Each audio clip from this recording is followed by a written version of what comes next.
amazing what these GPS systems do.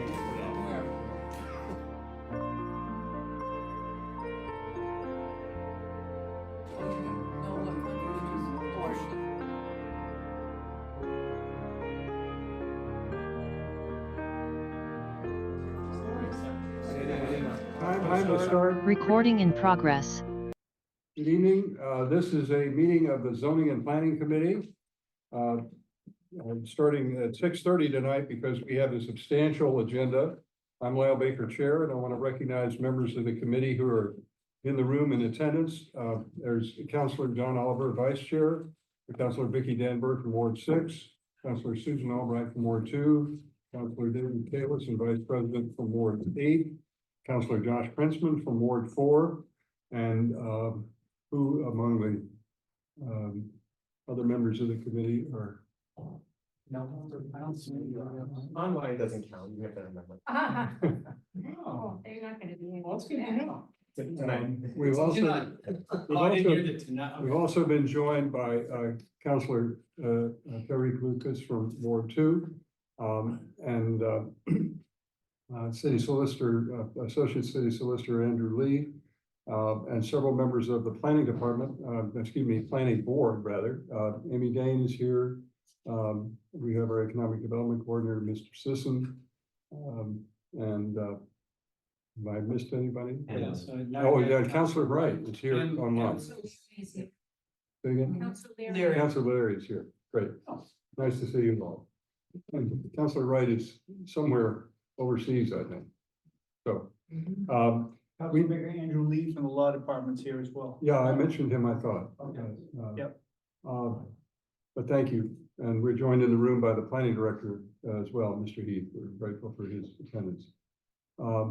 So we, as members of the committee were called, but just for the public's information, we had discussed Berto back in May on the 28th. We had discussed it on the 10th of June and then again on the 22nd of July. And the objective of the conversation that we had before was to get input from the community and then try to allow time for Mr. Ferguson, who's been the principal city official involved in this, and his consultants or the city's consultants to review those comments and prepare some responses with the hope that we could move forward towards some decision on this item early in the fall. And we specifically targeted this meeting to do that. Mr. Ferguson has been kind enough to join us here, and he has prepared an extensive set of responses in form of an FAQ. There's a copy of the ordinance as proposed in the packet also, and he also provided in advance a copy of a slideshow, which we will go through, but with it has 4 sections, as I recall. And we will pause at the end of each section so that members of the council can ask questions. In the meantime, I should report that we have had some communications from the Newton Wellesley Hospital about its concerns about the ordinance, which we may get into later. And also, as part of the packet, you have an amendment that Councilor Danberg had indicated that she would like to propose that would include residential properties in the early stage of this ordinance. Only of residential properties over 20,000 square feet and over. Yes, thank you for the clarification. And again, the commercial properties are not all commercial properties in Newton. So I just we're going to get to that clarification.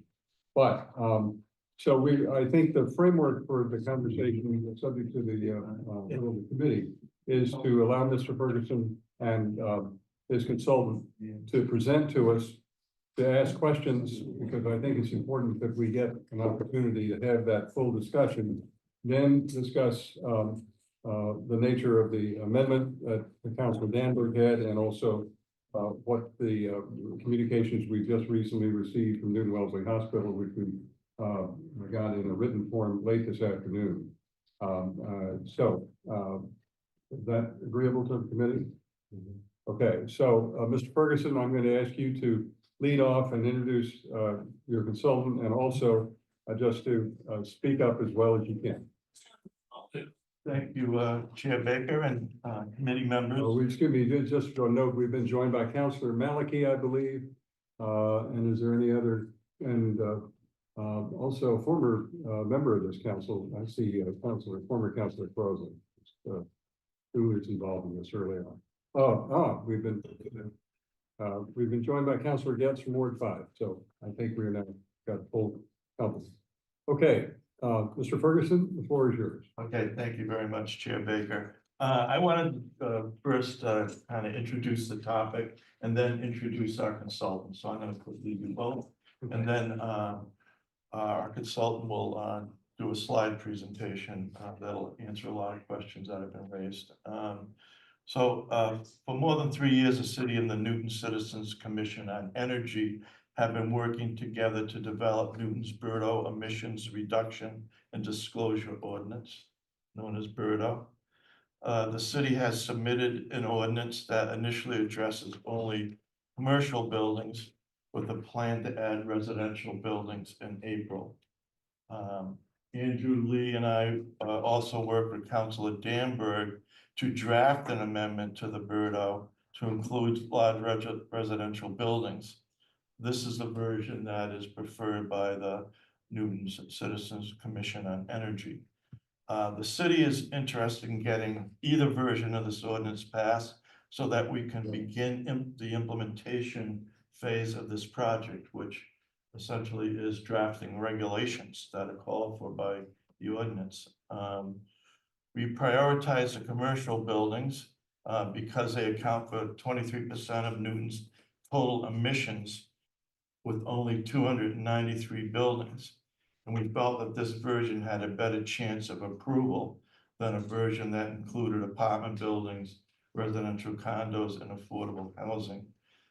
The 120 residential buildings account for only 5% of emissions. Tonight, our consultant, Philip Esch Gates from Synapse Energy Economics, will be presenting a presentation that answers questions that came up at the June public hearing and other questions that have come up since then, including the state's large building energy reporting program and some issues raised by Newton Wellesley Hospital. We have been working with Philip and Synapse for 2 years now. Philip is a principal associate at Synapse Energy Economics. He has over 15 years experience in energy policy. He's an expert in building performance standards. He's a former municipal energy manager. His credentials include he's a professional engineer, a certified energy manager, and a certified measurement and verification professional. Sorry. Shut that off. He has done a great job helping us develop the ordinance, working with us and the Energy Commission to develop the ordinance and do all the research necessary to put an effective ordinance together. So I'm going to turn over the presentation now to Philip, who will be going through this slide presentation and will be stopping, as the chair says, at certain points to take questions. There's a lot of information in here, and we talked about this with the chair. We felt like we didn't want to be interrupted at every slide, but there are points we can stop at that covers topics where we could answer questions for one topic at a time, basically. So I'm going to turn it over to Philip. Thank you, Philip. Welcome. Let me just ask, members of the committee, can you see the slides clearly enough? Are they big enough that, okay, all right. Thank you. Very good. Thank you, Bill, for the introduction, and good evening, Chair Baker and members of the committee. Appreciate the opportunity to share with you responses to the questions and concerns that have been raised about Newton BERDO. Let's get into it.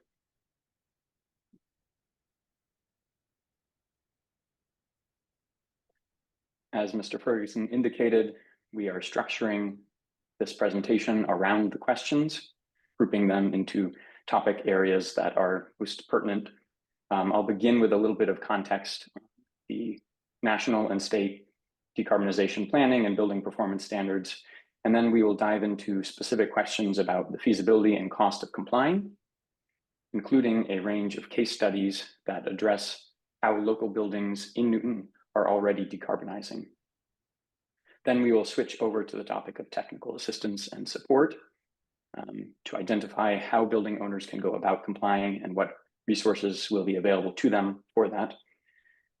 Next topic will be energy reporting data, how to go about doing it, and any basically a walkthrough and demystification of that process. And finally, impacts that BERDO will have on Newton. Just to clarify that for members of the committee, there's a hard copy attached to the agenda, the presentation. Thank you, Chair. Building performance standards are seen as a leading policy tool available to local governments for building decarbonization. They have an outsized impact by regulating relatively few buildings. As Mr. Ferguson noted, we're talking about 23 to 28% of the emissions citywide across all sectors by regulating on the order of 300 to 400 large buildings. Building performance standards are resilient to legal challenge. Other types of building decarbonization policies around the country have been challenged in courts by industry associations that argue that the policies run afoul of federal preemption under the Energy Policy and Conservation Act. Building performance standards like BERDO do not face the same challenges because they are fuel neutral and they regulate buildings, not appliances. To date, 17 jurisdictions have adopted building performance standards. As it relates to Councillor Danberg's proposed amendment, the only jurisdiction in the country that has not included multifamily buildings is the City of Cambridge. The other 16 include both commercial and multifamily buildings. In addition to the 17 jurisdictions, over 35 more have committed to adopting a building performance standard under the National Buildings Performance Standards Coalition by year 2026. And that's not comprehensive. There are other jurisdictions like Watertown that are planning to adopt it, but have not signed on to that coalition. Zooming into the Massachusetts context, there is a very supportive environment for local decarbonization policies. A range, dozens of supply and demand side initiatives at the state level that contribute to decarbonization and a friendly environment for initiatives such as BERDO.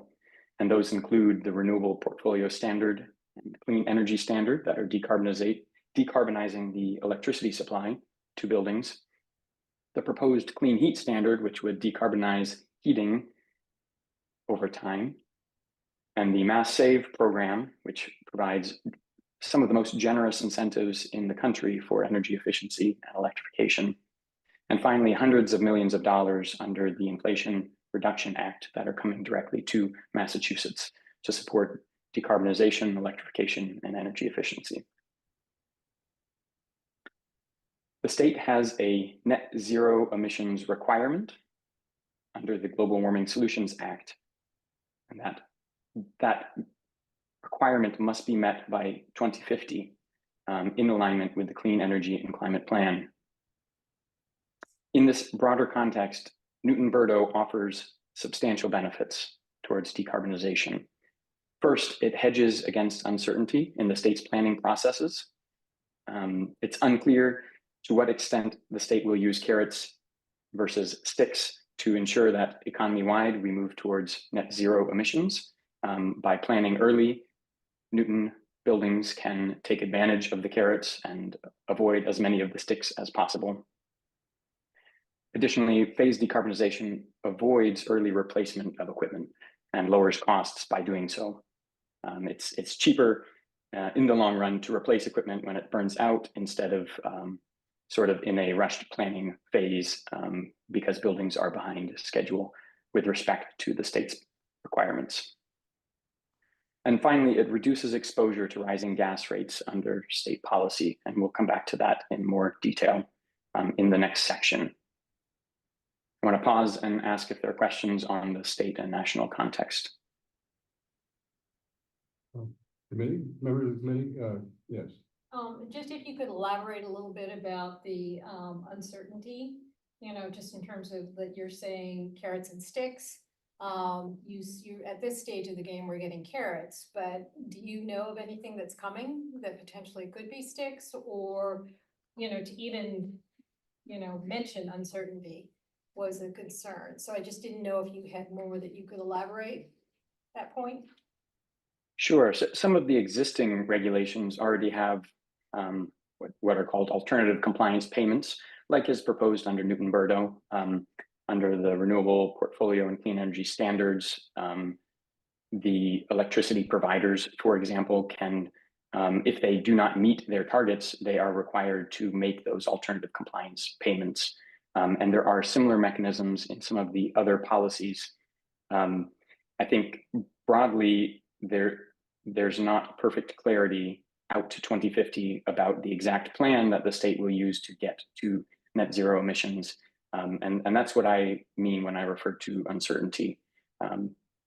In other jurisdictions, we've seen requirements come down, such as in New York, that no new equipment purchased in the state can be fossil fuel fired, can use fossil fuels, for example. And so that can have potentially a shock to the market, though I think New York is going about it in a thorough and well-planned approach. But those are the types of uncertainty and sticks that I'm referring to. Councilor Albright.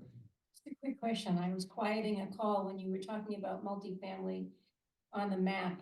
You said that every jurisdiction, I think but one, it included multifamily.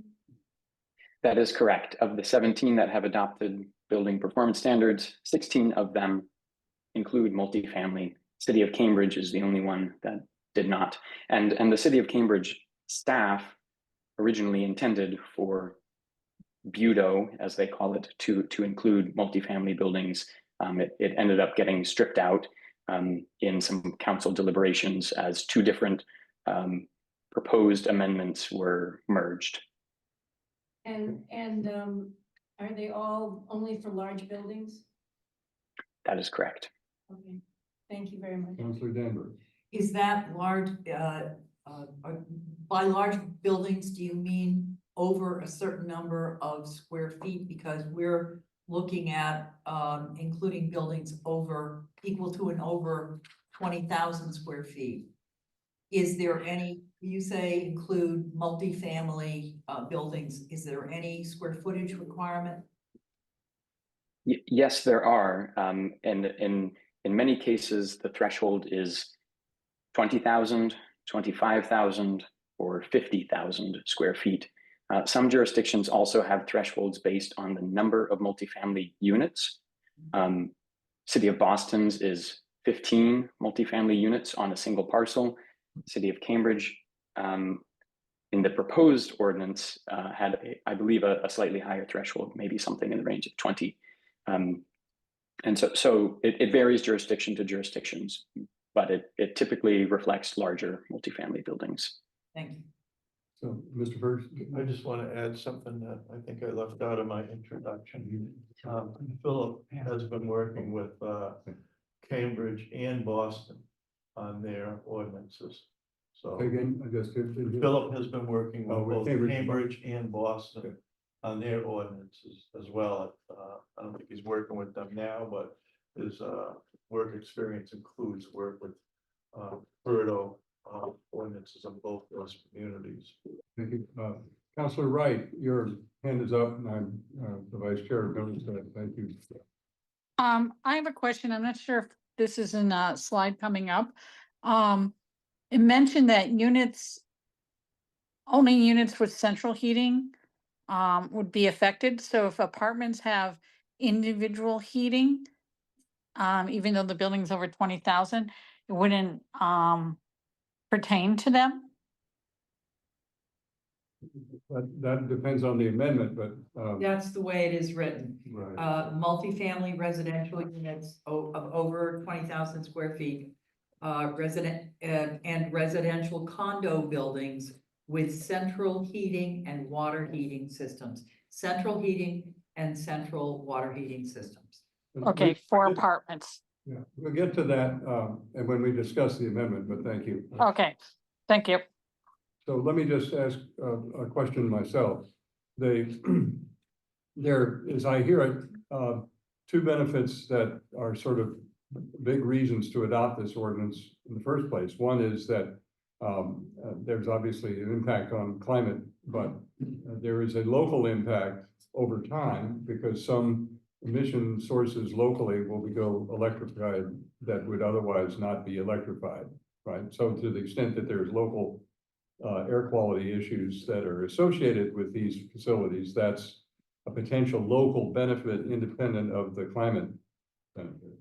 And then the other benefit, as I hear it, is that there is likely to be a regime of some sort, either national or state, which will move in the same direction, but it may not have the kind of lead time. And so if you're, for example, the New York example that you gave, the proposal here is to stage the changes over time so they will be less of a dislocation to the market for those facilities in the short term. Is that an accurate statement? Yes. Okay, I just want to be clear because we're asking people to spend money basically that they wouldn't have otherwise potentially spent this way. So we have to be clear on what the public benefit is for doing something like this. And I want to just highlight that at the front end, that if there are any other points on that, I want to make sure we get them out. Okay, so thank you. Do you want to carry on to the second stage? Councilor Wright, your hand is still up. Does that represent another question or are you? No, I will get it down.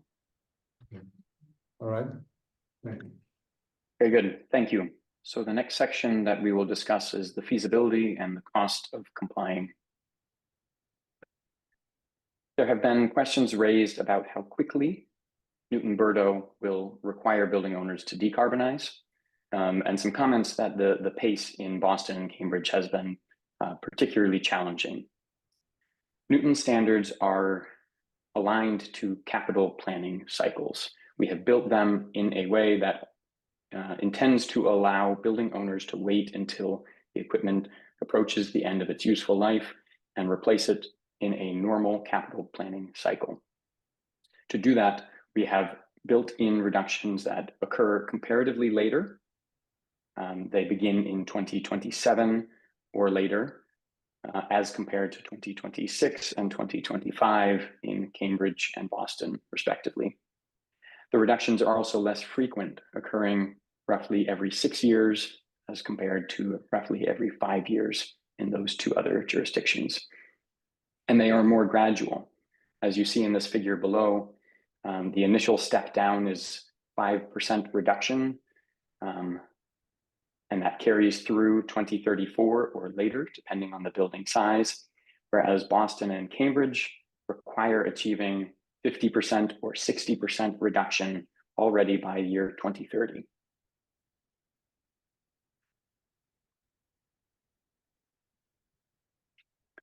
Additional questions have come in about when specific owners will need to reduce their emissions.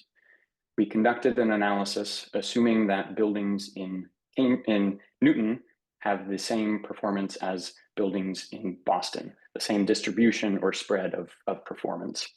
And when we apply that data, because we don't have detailed data on every building in Newton, as we do all the large buildings in Boston, when we apply that Boston data to the building types and sizes in Newton, and we overlay the emission standard that is proposed, we find that approximately 6 buildings will need to make changes in year 2027, and that ramps up to about 40 buildings by 2030. So about 10 buildings will be impacted each year, and that trend continues all the way out to 2050.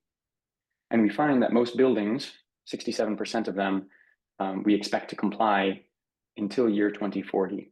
So that gives a decade and a half for these building owners to plan and make changes. Mr. Ferguson has undertaken a monumental effort to work with the affordable housing owners.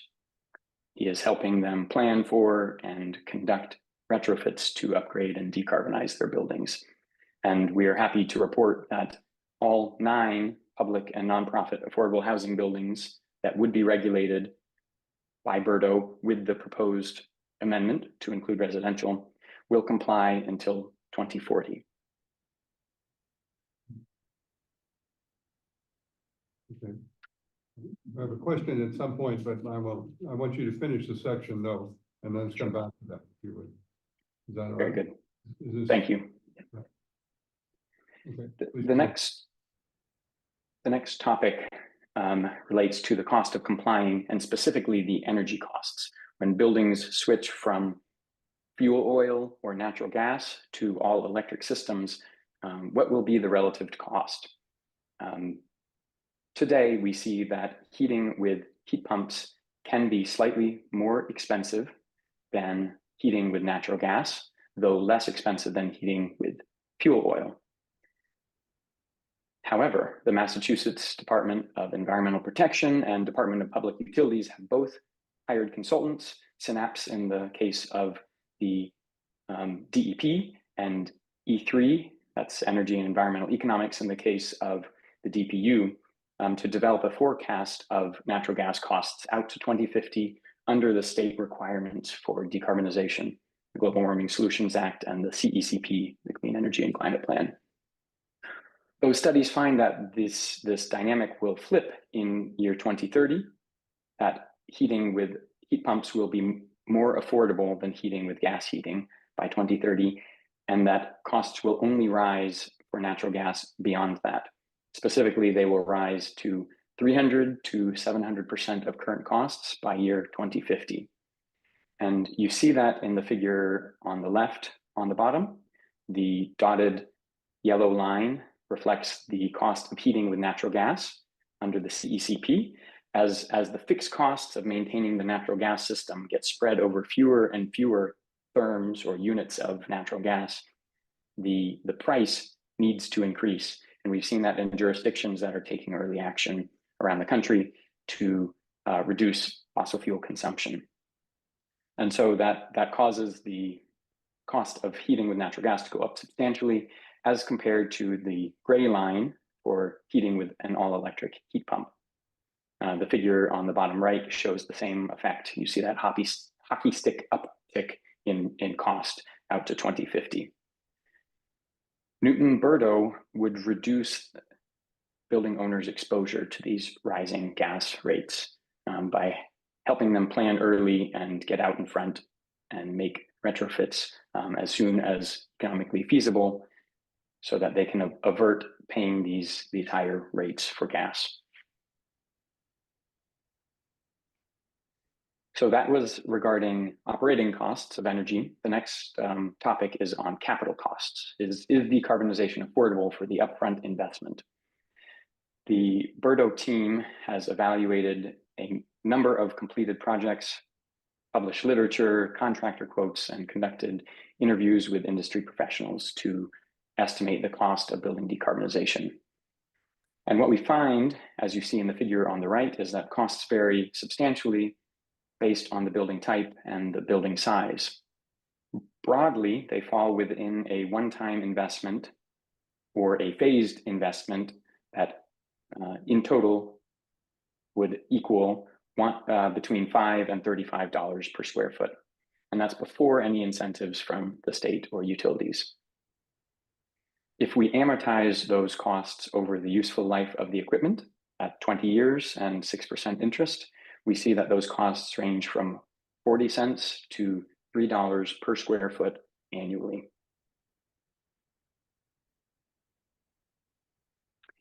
When we compare that amortized cost increase to rent as an indicator of how much Newton-Burdo might drive up costs in Newton, we see about a 4% increase in rents.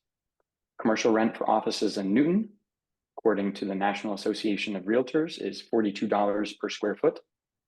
So The midpoint of this amortized cost range, $1.70 per square foot per year, would reflect a 4% increase over time, and that would diminish as the cost of rent goes up for those that invest early. And similarly for multifamily housing in Newton, the National Association of Realtors reports $2,800 per unit, and that is, if you divide that out by the typical square footage of apartment buildings in Newton, that comes to an increase of about 4% in rent costs. And this is a one-time increase that is comparable to typical rent increases that tenants see in a normal year. It's common for rents to go up that amount in a single year, and this would be a one-time increase that would carry into the future. Incentives will reduce the net costs below those amounts. So what resources are available to building owners to help make those upgrades to decarbonize buildings? The Mass Save commercial incentives and multifamily incentives are quite generous. As I mentioned, some of the most generous in the country. When we tally up the total, they come to between $9 and $15 per square foot. There are generous incentives for heat pumps that range from $2,500 to $4,500 per ton of heating equipment. And heat pump water heaters per unit can receive a incentive of $1,000 to $2,200. And the Mass Save program provides an additional incentive of $1 per square foot for deep energy retrofits. In addition to those state incentives, there is also a federal tax deduction for commercial retrofits, which also applies to multifamily buildings with 4 or more stories. And those range from 50 cents per square foot at the lower end for buildings that achieve 25% energy savings, up to $6 per square foot for those that achieve 50% energy savings and also meet prevailing wage and apprenticeships requirements. And those tax deductions are capped at the price of the retrofit, so you can't come out net positive or more money back than you spent. So in total, up to $20 or more per square foot from just those 2 sources. In addition to the cash incentives, rebates, deductions, there is also low and no interest financing that is specifically targeted to energy upgrades. And that includes a state program for what is called Property Assessed Clean Energy, or PACE, which provides low interest loans to commercial and multifamily owners. And those loans conveniently are repaid through property taxes with a term that can be up to 20 years. And the loans stay with the property even if a building owner is to sell it. And it is tax advantaged. It can reduce the tax liability because it's paid for through the property taxes. This is all made available through Mass Development and the DOER. Additionally, for affordable housing, there is $70 million to date in seed funding, and that will only increase over time from the Massachusetts Community Climate Bank. And that is available through Mass Housing. And finally, the Mass Save program provides for low interest loans, and those are available to all building owners in Newton through Eversource and National Grid both. And they provide loans in the range of 0 to 2% interest for up to $500,000 with terms of up to 7 years. The way that they are able to provide such low interest loans is that they use the incentives under the Mass Save program to buy down the interest rate. That concludes this section. Let's stop for questions. Questions from the committee, Councilor Albright, Councilor Caleb? Councilor Kalis was on deck for the. Go ahead. You mentioned 9 affordable buildings, I think, and that they would be. You said something about 2040. There's going to be a change. What happens in 2040?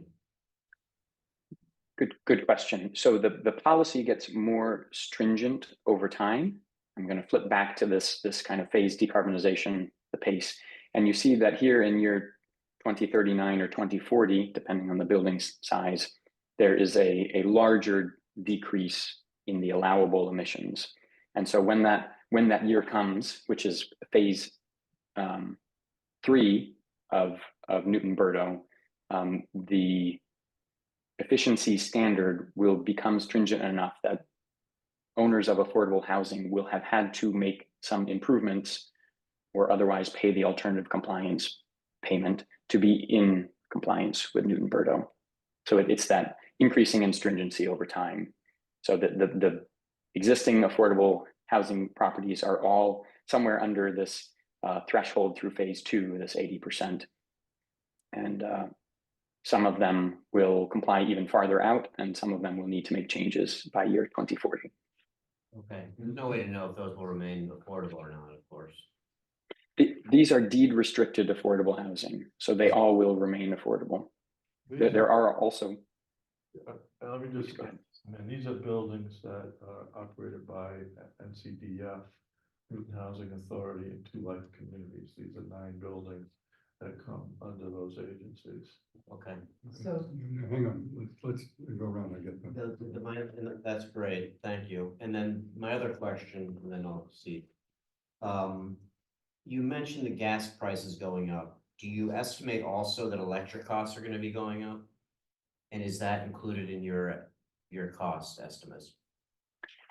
In the forecast that we use, if you look here at the bottom left figure, this is in gray, you see electric heat pump, and I apologize, it's kind of small. Let me see if I can zoom in here.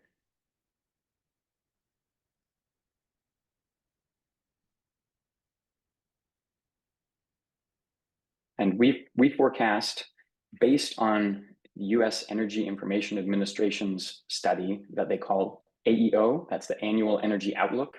These are the top researchers at the federal government that study region by region throughout the country and project what they expect prices to be over time. What we see is that in real dollars, in 2022 dollars, the price of electricity is expected to remain flat. This isn't our projection. This is the US Energy Information Administration's projection, which we also use for natural gas, as you see in the solid yellow line, that natural gas prices will remain flat in real terms. However, when we spread those dollars over fewer sales of natural gas, the fixed costs begin to dominate, and they drive up the end cost that the building owners will pay. Okay, thank you. I think it is now Councilor Albright and Jeff, and then we come back to Councilor Denver. I have a question. You answered a couple of Councilor my, Wright as well. yeah, you answered a couple of my questions already. Because I assume that the cost going up isn't really the cost itself, but rather the infrastructure being spread over fewer and fewer customers over time. The loans for affordable housing that you talked about. So many of our many of our housing buildings, I don't want to say projects, are, we have inclusionary zoning where some percentage of the units are affordable, or we have 40B projects where some percentage. The affordable housing grants and loans that you talked about, will they be only for the affordable units, or will it be for the whole building? I will need to look into that and get back to you all. I'm not certain of that. Okay, well, that makes a difference in how much is really available to these people, because only like a quarter, 25% of the units are affordable. The rest of them are market rate. I think, for example, for Mass Save programs, at least 50% of the units have to be affordable for them to be eligible for affordable, special affordable housing incentives under the LEAN program. I'm not sure if that's the same with this program. It may be, but but Philip will make a note and check it Okay, out. thank you for that. Yes.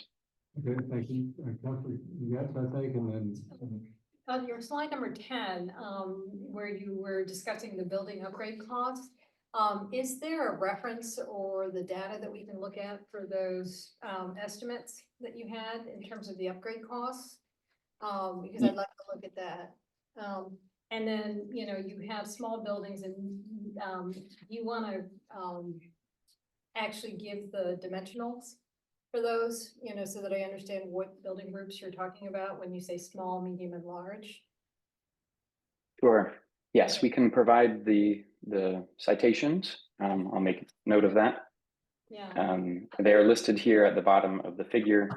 The first study that we list, this 2021 study by Bettany Jones et al. is a detailed bottom. okay, it sort of sounded like you did an in-house assessment, you know, in terms of the how you got to those. You know, That's correct. We did a combination of our own assessment and reviewing literature and what others have found. okay, And yeah, I would just like to see that as, you know, the actual numbers that went in. And then when you, Just clarify, you want the inputs or you want what are small versus large no, building? both. I would Both. like to know what the definitions of each of Okay. those building Right. types is, but I'd also like to understand how they came up with that, you know, Okay. just even in terms of. Just want to be clear on what your question. is.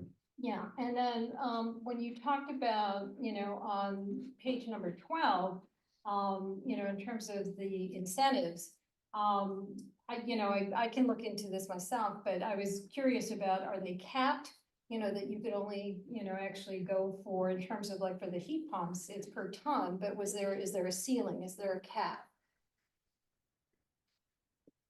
my understanding is that the incentives are capped at the total cost of the retrofit. Mr. Ferguson, do you Yeah, know more? I might shed some light on that with the utility heat pump incentives. But these, what they call prescriptive incentives, which is $2,500 per ton or $3,500 per ton or $4,500 per ton. Those are prescriptive. Those are capped at, I think it might be 100 tons per building. So that's the cap that Mass Save puts on it. It's based on 100, I think it's 100 tons per building. After that, it becomes a custom incentive, what they call custom. So the project has to be submitted to National Grid or Eversource, and they're reviewed, and they don't use prescriptive incentives anymore. They use a custom incentive calculation that they. So if you could guesstimate just how much would this incentive cover, you know, in terms of, this is getting into ballpark figures and, you know, just kind of an understanding that it's 30% of the cost, it's 10% of the cost. I think these incentives are probably the prescriptive, I would say, are in the neighborhood of 20% of the cost, the prescriptive incentives. Now, I've gotten some incentive letters for actually a project a multi-family project I'm working on, and the custom incentive, in this case, it was a custom incentive, came to about I think that would be about a third of the cost. There's $150,000 incentive on a $450,000 project. So that's the kind of percentages we're seeing through the Mass Save program. So discount of it between 20 and 30%, and is that? Okay, Councilor Wright, and then come back to Councilor Danbury. Who else is going to hand up? Okay, thank you. Well, I just want to kind of follow up on it, the Mass Saves, and my personal experience with it is, I put in heat pumps into 2 of my rental units, and they make you jump through hoops and this and that, and you have to use their contractors. So I didn't get any money. So it's not as simple as, oh, Mass Save is going to provide this. And I think Councilor Oliver had a similar experience. It's not that easy. Anyways, I have a few questions. Well, first off, well, actually, it's gone now. there was the little block at the bottom that was kind of, can't see the slides. So on slide 8, you had the 4 different tiers. They weren't defined. I think they're defined in page 4 of the Berto fact sheet. Is that correct? Which is in regards to how big the units are, or how many square feet. Is that correct? That is correct, and I have a slide on that if that's helpful to flash that up. Well, it was on page 4 of the Berto fact, so I just want to make sure that was correct. So the next one on slide 9, so natural gas is increasing by so much, but heating oil is not, and I would think that they would be similar. Why is heating oil not increasing at all? Heating oil is not distributed in the same manner as natural gas, which flows through pipelines. Heating oil is delivered directly to individual properties via a truck, and the tank is filled and it's stored on site. And those costs roughly scale with the amount of heating oil that is provided. They are not there is not a large fixed cost component in the same way that there is to maintain these major transmission and distribution pipelines for natural gas. Okay. So that's Okay, and then on slide 10, the case studies are estimates, but then in what you put in the Newton case studies, they come up higher than the estimates. So why is that? And then there was a couple of slides like that. So the Newton case studies did not correlate with the other ones. They were higher. Yeah, this is a sample of 5 specific buildings that we looked at, and that's the next section that we'll get into. The upper end roughly matches what we're saying here. I believe it's the NECP building that we'll talk about, and it's came in at $37 per square foot. And this lower end, I mean, our sample size was relatively small. There are only so many buildings in Newton that have already fully decarbonized or are planning to. So the NECP building, did the electrical upgrade be included in the cost? I know they were re-gutting that building and doing quite a bit. And when replacing the boilers to all electric, because I would assume that they did not have the power for that. Did you include that in your estimate? Mr. Ferguson. I could jump in. Councilor Wright, is that something we're gonna get to those case studies in a minute? Okay, I'll wait until that. And just in your estimate in the Newton case studies on your rentals, did you include like lost rent and things like that as part of the cost? This is exclusively capital costs. Okay, so it's not the total cost. Okay, so it's not the total cost. And then on your slide 12, you said the commercial incentives did include rentals, but it didn't say it on the slide. And what is deep energy retrofit? Deep energy retrofit is achieving a certain percentage reduction or touching a certain percentage of the building envelope and equipment to make it more efficient. It's a term that has some prescriptive and or performance-based criteria under the Mass Save program. It just reflects a more comprehensive approach to energy efficiency. And the thing is, people are going to jump through all these hoops to do this. Just to get to that first step, are they going to need to do down the road the deep energy retrofits? Because I mean, it'd be better to do everything at once than to have it done at different times, especially for rental units where you have to pretty much kick everyone out and do the apartments and things like that. And it's very chaotic to do that. I would note that it can be different for large multifamily properties that have central heating, and that's what is proposed in the amendment. Large central systems, you can replace the equipment at the central unit without having to go into any of the individual units, or at most go in and put in a new thermostat.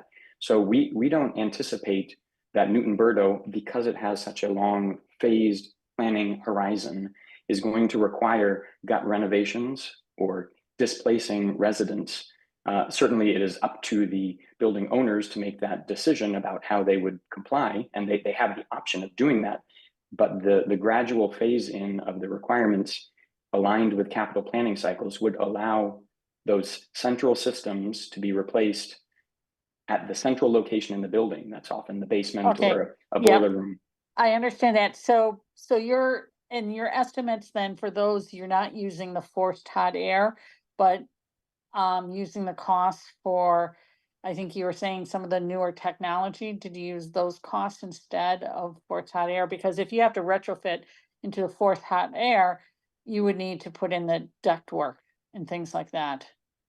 It depends on which case study we're talking about, and we'll get to the local case studies in a minute. And we pulled a lot of literature and published case studies, and it varies depending on the building. Some of them did forced hot air, some of them retained the existing hydronic distribution system, and then some of them further just eliminated the existing system entirely and put in what we call variable refrigerant flow systems, or VRF, that provide refrigerant and that provides heating and cooling directly to each individual unit. And is there a system available, because I have steam radiators, to do steam radiators? Because that's even hotter than hot water.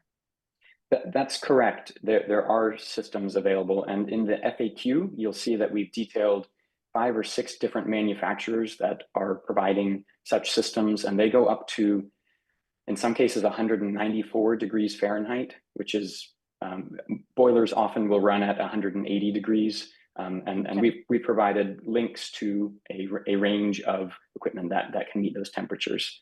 Okay, thank you. Thank you, Councilor Wright. I just want to carry on to other councilors as well. Councilor Downs, welcome to the committee conversation. Thank you. Are you giving me an opportunity to ask questions? Focus on the portion of the presentation so far that has been given, and we'll have other opportunities as we go. Great. I was going to just, I understand the gas costs and electric costs differences, and I think that's a good thing for us to keep in mind. I'm not sure how Councilor Wright and Councilor Oliver did their mass save work, but when I did, I've done several projects in my house and have never had an issue with getting, I wouldn't call it hoops. I filled out a form, I got the check. It was really quite simple. And I don't think this is necessarily going to be all that difficult. We all replace our equipment at some point, and having a plan to replace it with something that is more efficient and gets us off of fossil fuels, I think is a great idea. And I think we might want, and this legislation is just makes a lot of sense to me. So I'm gonna leave it there. Thanks. Okay, thank you. I have just a question about the assumptions. Oh, excuse me, Councilor Danberg first, and come back. You might guess if you'd like. No, I want to take members of the committee first. Okay, I'm sorry that Councilor Kalis is not here, but what I wanted to do was clarify Councilor Kalis's question and make sure that everyone understands, including myself, that his question was about affordable units, and that the who bears the cost on affordable units. Let's say the apartments are owned by the city, by Newton Housing. Since the tenant's rent is determined by a percentage of the tenant's income, is the tenant affected at all in affordable rental units? Or is the entire cost burden taken care of by the owner of the building? I'm not an expert in that aspect of affordable housing, but I do know that we we have to try not to raise the operating costs or the energy costs to the tenant when we do these projects. We're gonna get to those case studies, Yeah. and maybe that'll become clearer. I read the case studies and it didn't seem to answer that question for Okay. me. Yeah, I think I'd have to But- ask one of my associates Okay. at one of the housing agencies. Yeah, it'd be interesting, not tonight, you don't have to Yeah. get back to Yeah. us immediately, but I think that is a question that would be of interest to a lot of people. And I also just wanted to make the comment that I have done conversions also. Did not have to remove any tenants. We put in a ductless system that does heat and air conditioning with a heat pump. And you don't have to go into the unit necessarily at all, unless it is to install. And that can be done in a matter of a few hours. Thank you. We have, whose hand is up? Councilor Leary, thank you. Thank you, Mr. Chair. This has been a really interesting conversation. I've been enjoying every minute of it. A lot of my questions were already answered. But I did have one other question about making economic sense, particularly for our lowest income homeowners and renters. It's almost like you can't afford not to comply to decarbonize with the way everything is going. However, there will always be people of very limited means who may not be able to do that. So I wanted to ask, is there any data or efforts to capture those folks who may fall behind in doing the work that's needed to fully decarbonize? And I guess I'm talking mostly about residential at this point rather than commercial properties. I guess I would ask the question, Mr. Ferguson, we're talking about buildings of 20,000 square feet or more, which are, as I understand it, not likely to be candidates for hardship. But there is a hardship exemption in the ordinance, which we will get to. But Okay. Mr. Ferguson can clarify that. But I think that the point you're making is maybe more at the lower end of the residential scale, where people have properties they can't afford to retrofit, but they're not part of this ordinance. Now, they may, one of the implications of the study is that they may, if they're on natural gas distribution system, they will be facing an increased cost of natural gas. Yes. Will happen regardless of whether we pass Berto or not. Yes, so I guess my question maybe is a little bit even outside our discussion, which is specifically on Berto. But it did come to my mind that there will be individual property owners that will probably be impacted if they're trapped with facing higher fossil fuel costs. And maybe that's a question for another time, but it did make me think about it. I think it's a fair point, but it's not necessarily tied to Berto, except Right. You know, there is the reduction in the number of units of housing and buildings that are commercial that are on a natural gas distribution grid as you go forward. You know, you have 100 on the grid, then they're 90, then they're 80, then they're 70. You know, those people who are still on the grid are going to be bearing an increasing share of the grid cost.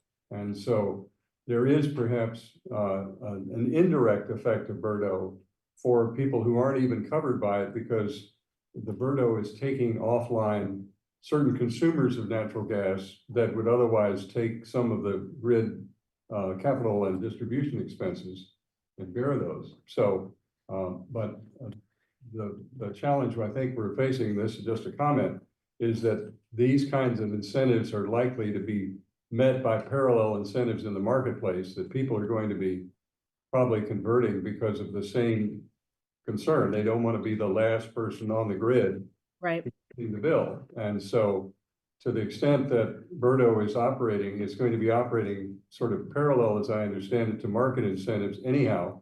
But the point you're making, which is what do you do about people who are not part of the Berto program or who are not easily, conversant with how to get advantaged financing and so forth, how do we help them?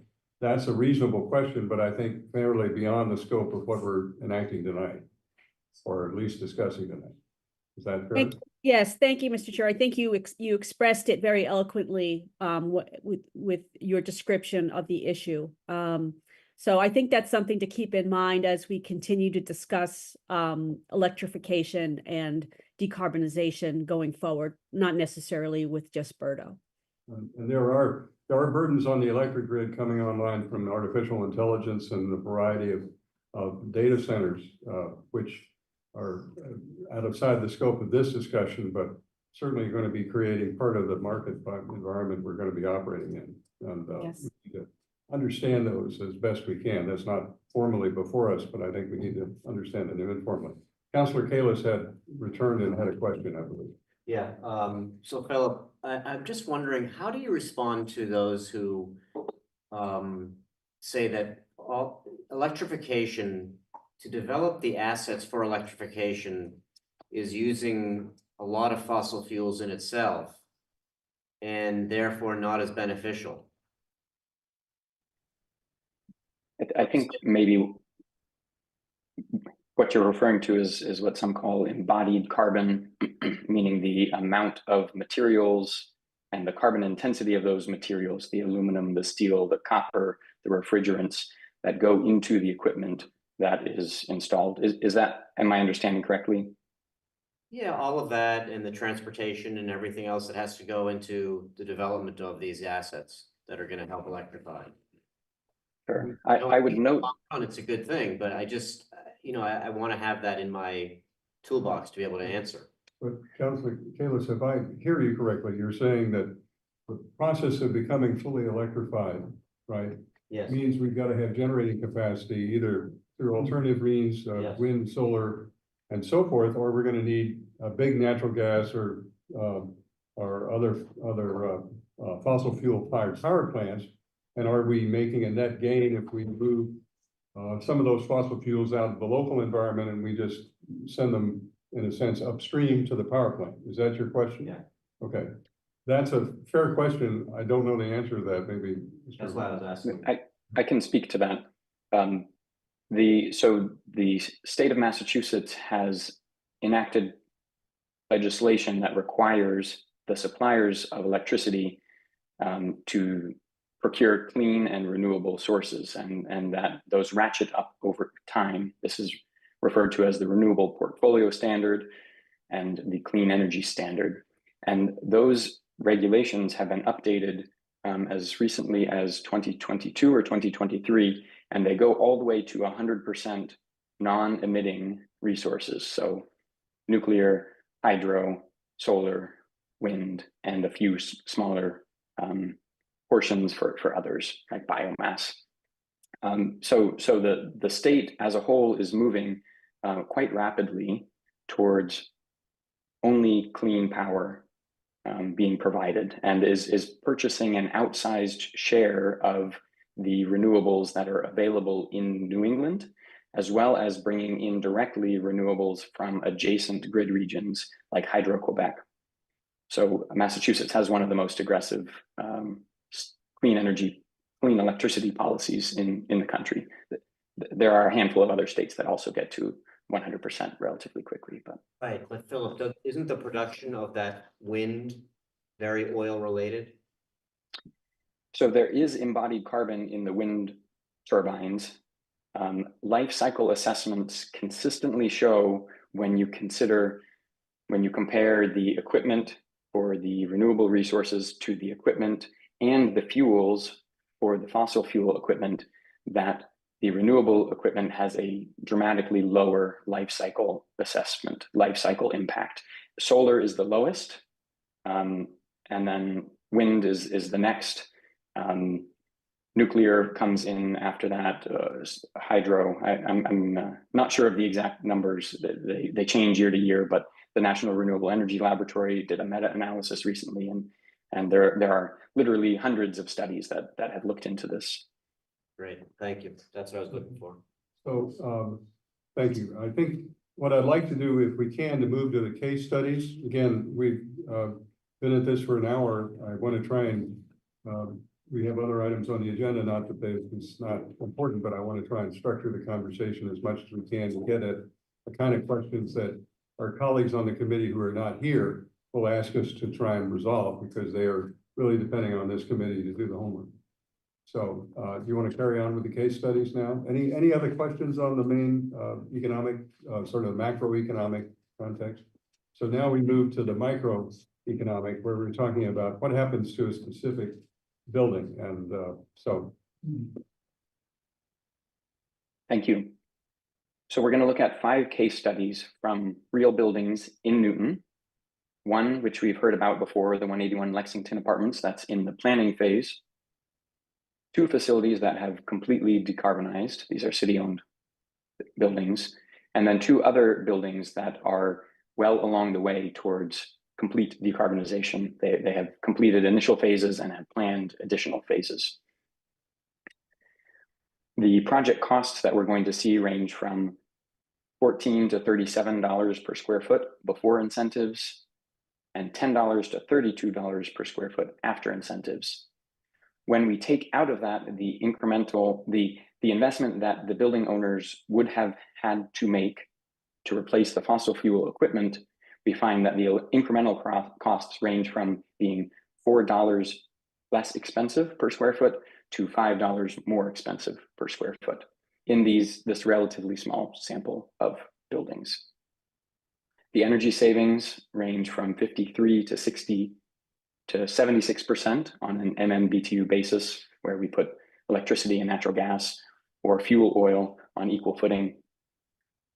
And the cost range is the change in cost for operating the equipment, energy costs, ranges from a 41% decrease in costs to an 18% increase in costs, though those increases were due to rate increases that happened coincident over that particular time period.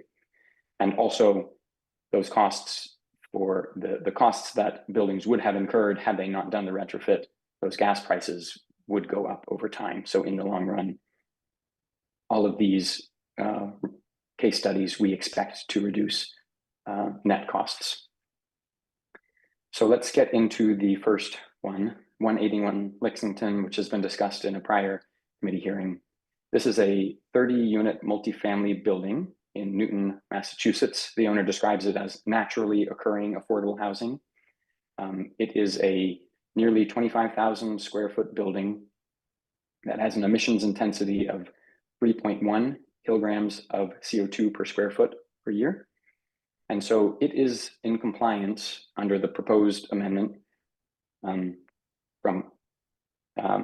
to include residential buildings. It is in compliance through 2035. We have obtained quotes from installers to replace the existing gas boilers with a central heat pump system, which is what I was describing earlier. This is a high temperature system that can reach, I believe, 180 degrees Fahrenheit for this particular piece of equipment. And that would allow the building to retain its existing hot water hydronic system. It's got baseboard radiators that provide space heating, and that same system also provides the hot water. And we've also submitted an application to the utility for an electrical service upgrade and are working on getting costs for that. And we have a rough estimate at this point. So the total project cost comes in around $660,000, with an incremental cost of about half that, coming to $11,000 per unit. And when we convert that to monthly per unit costs, about $80, which is roughly a 3% increase in rent when financed over 20 years at 6% interest. Here's the detail on the project costs. On the leftmost blue bar, you see the upfront capital cost for that central heat pump system that provides space heating and water heating. We have put on top of that a 15% contingency based on discussions with the building owner that he was concerned that just showing the capital cost of the equipment itself could miss out on unexpected costs that might come down the pike. We have put on top of that additionally $100,000 in electrical service upgrades based on our discussions with individuals that are familiar with electric service upgrade costs, we think it may be lower than that, but the 100,000 is conservative. And so that brings the total project cost to the second dark blue bar, $660,000. Subtract off of that the Mass Save rebate, which we have a relatively firm estimate directly from the utility of $150,000, and electrical rebates that the property may be eligible for under the state's Inflation Reduction Act funded grant program, $60,000. That leaves a net cost of about $450,000. If the building were to replace the boiler with another like-for-like boiler, the existing one was put in, it's the original one from 1970 when the building was built. We estimate that the owner would need to incur $115,000 to conduct that replacement.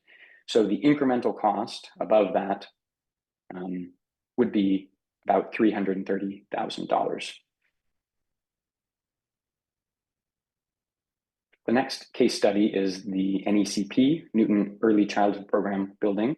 This is a city-owned education facility in Newton, 42,000 square feet. This building has been fully decarbonized at a cost of $1.5 million. This occurred in fiscal year 2022, and it has 0 direct emissions today. The city replaced the central boilers with all-electric variable refrigerant flow heat pumps.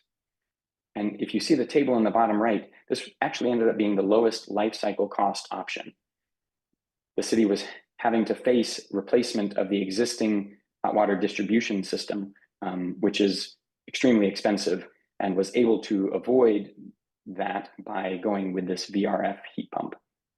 The city also installed a new roof with continuous insulation. So the total project cost, just over $1.5 million, which comes to $37 per square foot, but an incremental cost, $655,000 less expensive than the high efficiency gas boiler option.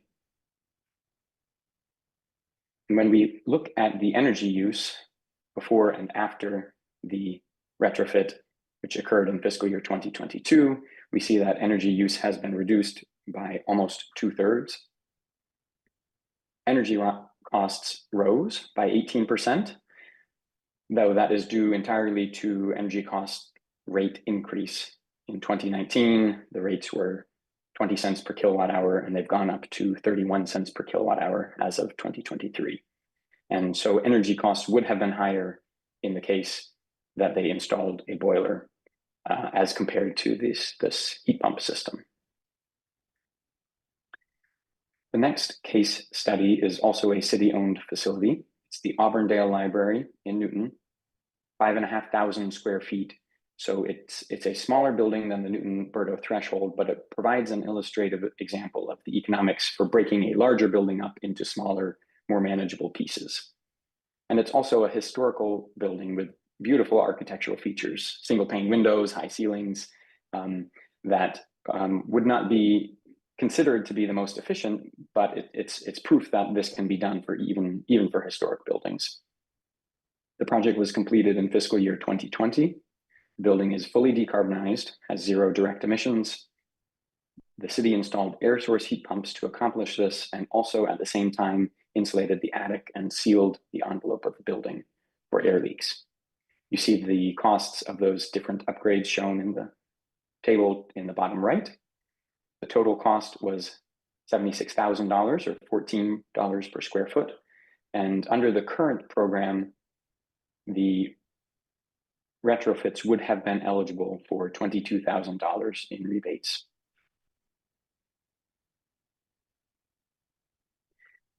Energy use was reduced by 76%. These are the actual figures. You see in 2021, it switched from the oil costs were eliminated entirely because the fuel oil boiler was replaced, and the electricity costs increased, but it was the electricity use increased, but it was a overall net reduction in total energy consumed. And in this case, energy costs are unchanged despite a 25% increase in electricity prices, going from 20 to 25 cents per kilowatt hour over the 4-year span, 2019 to 2023. And similarly, as the last case example, energy costs would have been higher in 2023 had they retained the existing fuel oil boiler. This next case study is the First Unitarian Universalist Society in Newton. It is a house of worship, 30,000 square feet. It has it currently has an emissions intensity of 2 kilograms of CO2 equivalent per square foot per year, and it will comply with Newton-Burdo until year 2045. Will not need to make any changes for 2 decades based on that emissions intensity. The First Unitarian Universalists have taken a very proactive approach towards phased decarbonization that they began in the late 1990s. They've been tracking their energy use and emissions closely in Portfolio Manager, which is something that Newton-Burdo would require. And they have been replacing their heating equipment in a staged approach. They have been switching over the existing steam system to hot water, which is more efficient. And they have been replacing, when the air conditioning units fail, they've been replacing them with heat pumps. They've been able to do this in a phased approach by partitioning the system into 19 different zones. And then they have very advanced, aggressive temperature setbacks in vacant rooms. So they are not heating buildings, the spaces unnecessarily in the winter or cooling them in the summer when they are unoccupied. Additionally, they're conducting remote monitoring of the equipment and the energy use to allow them to identify faults or usage that is higher than it should be. This is an example of a nonprofit organization that is voluntarily decarbonizing over time. And their successes have come from both expertise and commitment from the members, as well as long-term planning. Again, they've been doing this over the course of decades, and that allows them to do it in a very cost-effective, practiced, intentional manner. And they have been adapting over time as new technologies become available and as new challenges or changes in the building use occur. And they have taken an approach of energy efficiency plus electrification, which can bring down the net energy costs over time. Our last case example is the Chapman Construction and Design Headquarters. This is an office building for Chapman and a retail space that's a jeweler under the same building. It's 19,000 square feet, and it's located in Newton. In 2010, they completed the first phase and achieved LEED Platinum by installing a solar PV system, quite a large one, adding a solar thermal domestic hot water system, and upgrading the envelope through air sealing, roof insulation, wall insulation, window film, and then retrofitting the lighting with LED and incorporating as much daylighting as possible. The project cost $230,000 or $12 per square foot. They received a grant of $130,000 from the Massachusetts Technology Council that brought that cost down to $100,000. And the upgrades saved $20,000 per year. So that leaves us with a 5-year simple payback.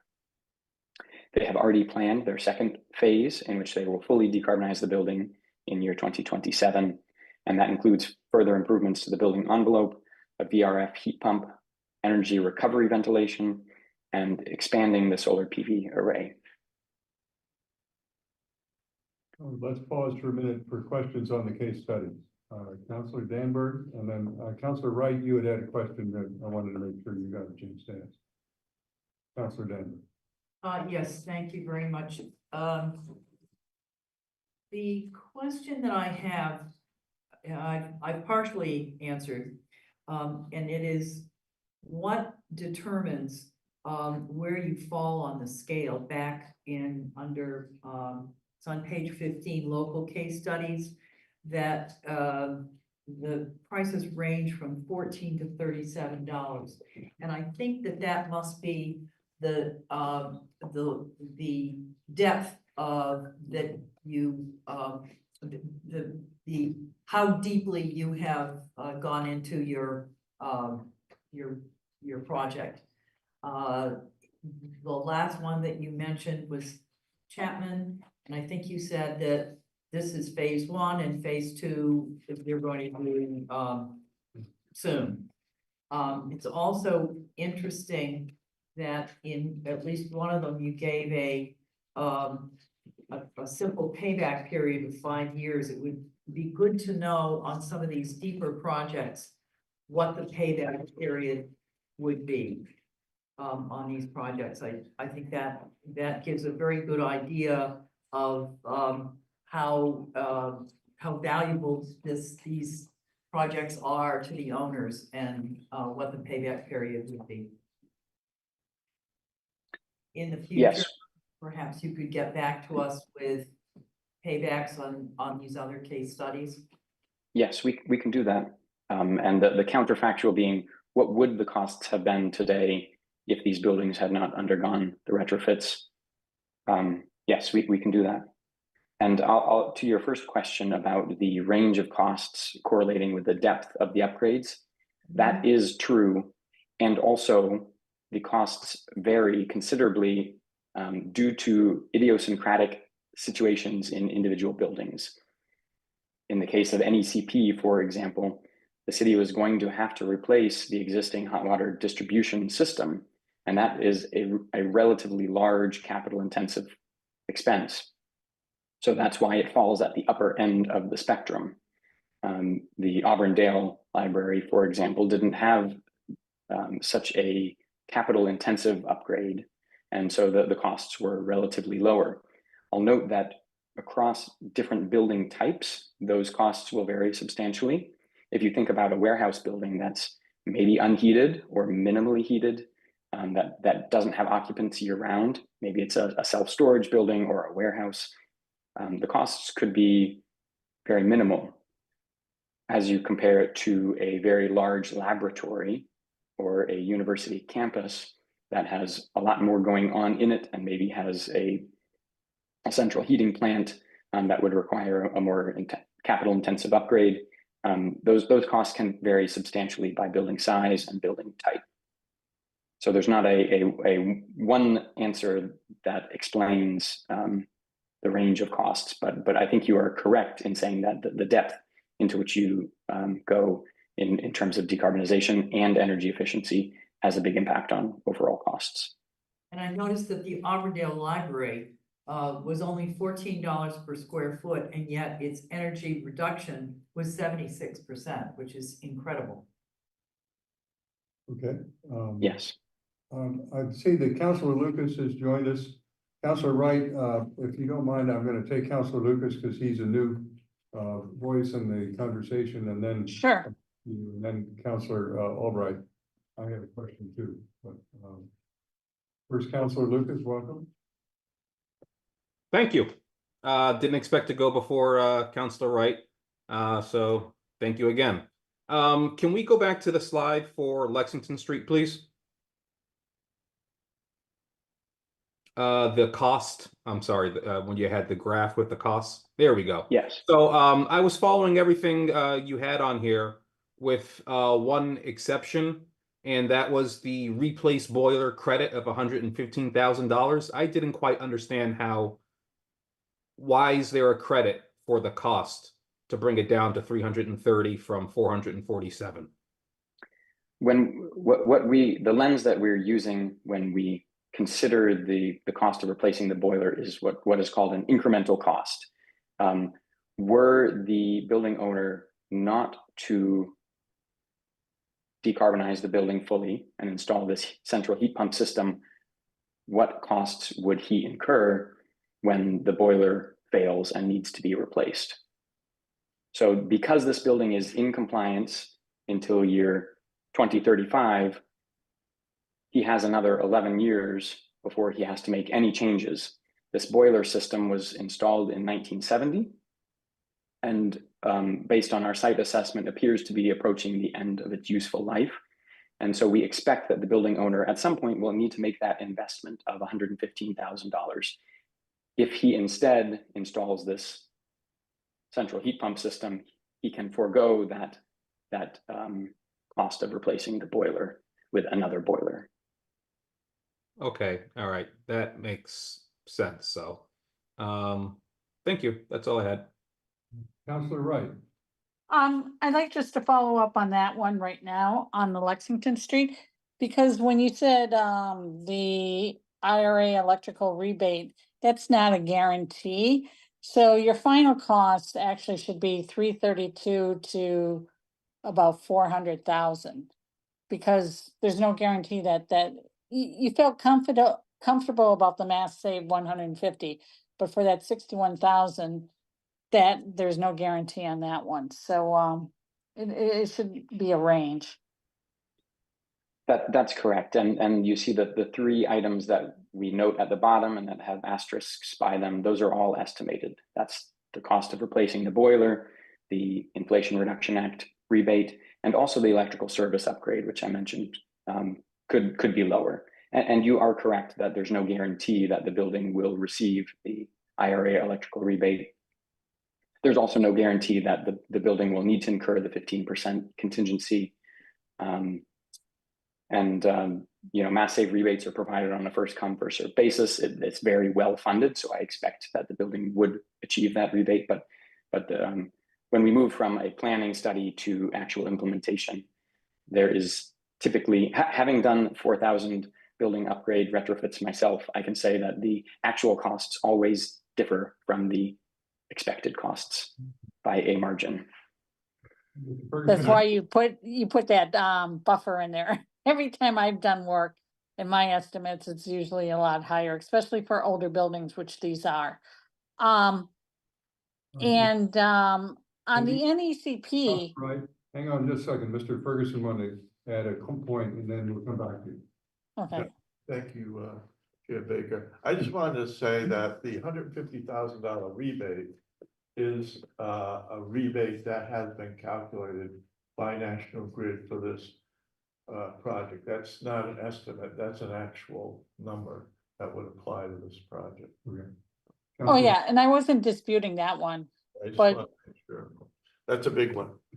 yeah, but the 61 though, I mean, to give a range there. The NECP, I like numbers and data, so, and I can follow this better. They were doing a lot of things in there, but if they were only just gonna do this upgrade, was the electrical upgrade included in that? And did it have radiators before, and what are they using now? Was that included in it or in the cost? I think I can answer that one too. This building had hot water heat with convectors. And those were, so it was a distributed hot water system with a central boiler plant. And that was all replaced with the VRF heat pump system. Okay, and that's included in the cost.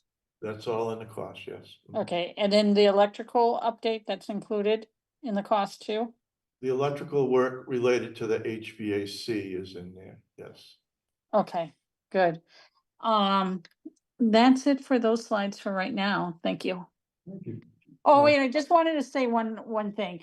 I know I have used Mass Save before, and for small projects, if you use their contractors, it hasn't been a problem. But you need to use their contractors. At least that's what my issues were being, and I was doing a bigger project and bringing in other contractors, it's something hard to do, and then you're on their timeline, and I had a lot of other things going on. So you need to use their contractors, and then there's the issue is, if you use their contractors, getting someone to service your system, in my experience, other companies don't like to service other people's work, so there's a lot that goes into it, and it's not quite that simple, getting some of these rebates. Thank you. Okay, thank you. I just have a question myself, and that one, I'm sorry, Councilor Albright. No, you go ahead. I want to get the committee and then Councilor Danberg, and I'll ask my Okay, question. so, just as an aside on this, Mass Save thing, I mean, I'm thinking of replacing some of my windows in my house. And the Mass Save rebate is available no matter who does the work. whether Renewal by Anderson does it or the Mass Save contractor does it. So I think it might vary, but at least in this instance, it's available no matter who does the work. But my question was about the lifetime of the heat pumps. You know, we know that boilers, I don't know, what do they have, a 40-year life or something? I think they're usually rated for maybe 25 years, 25. but you know, some boilers last longer than that, obviously. What's the rating for how long the heat pumps will last? I would say maybe around 15 years. So it's a shorter lifespan. I think That's Philip. correct. Yeah, okay, you might be.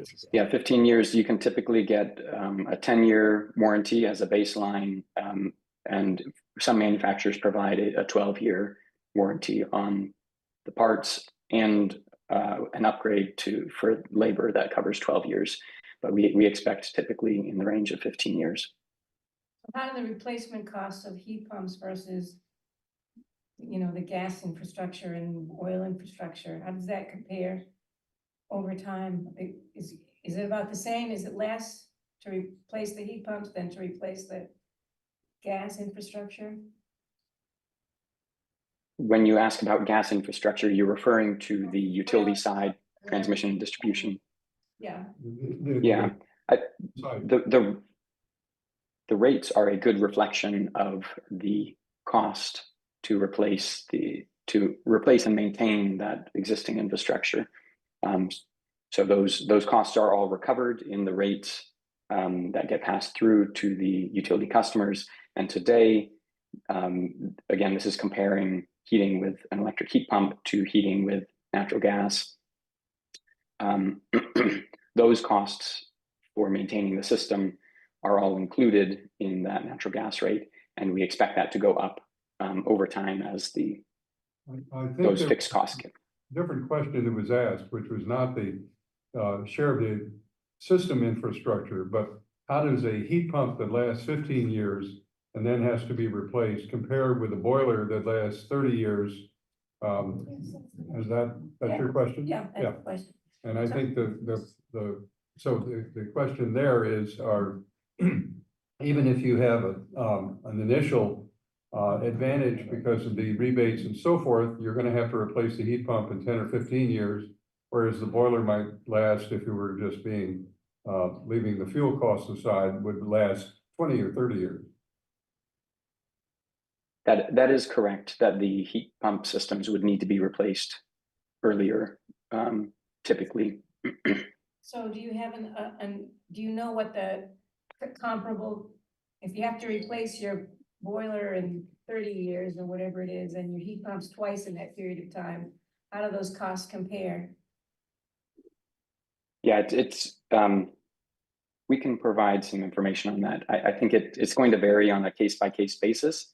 And what we also see is that the cost of heat pumps is coming down over time. The way that these are manufactured, they are achieving economies of scale. Massachusetts and other states in New England were just awarded a very large market transformation grant from the EPA under Climate Pollution Reduction Grant. And that is going to bring a lot of heat pumps to the New England area that are going to be incentivized at the distributor level with the intent of driving down the costs. So you are correct that the heat pump systems will need to be replaced more frequently, and there will be additional cost of that. We can try to put some numbers to it.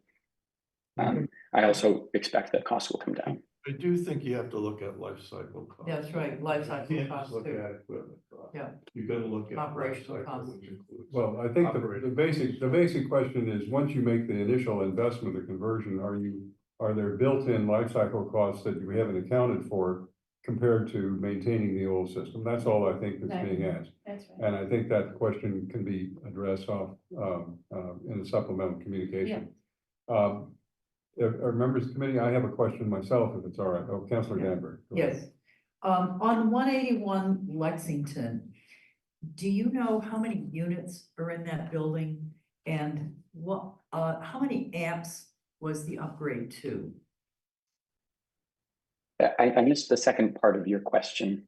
Would you please repeat? How many units and how many amps You're talking were about amp- required? Oh, amps.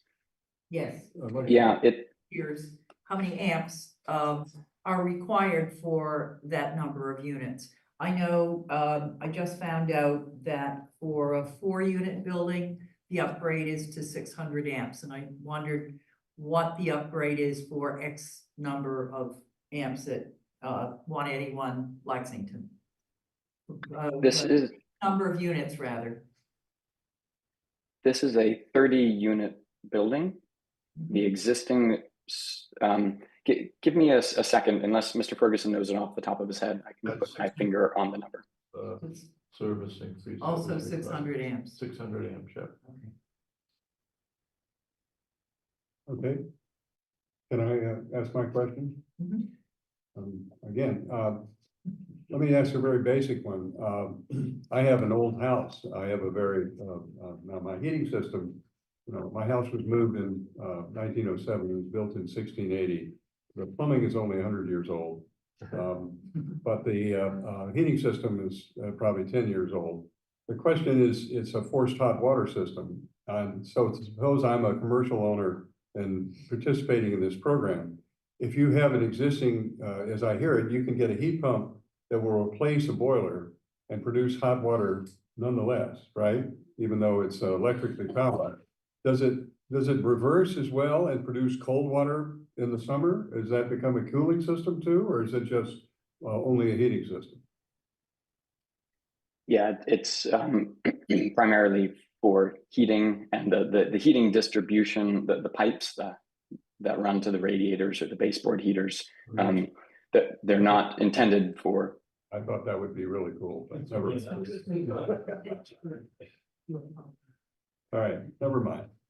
Councilor Guest. I just have a quick question, and only because we're getting into a lot of detail here.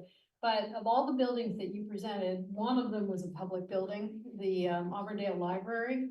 And it was apparently funded in 2020.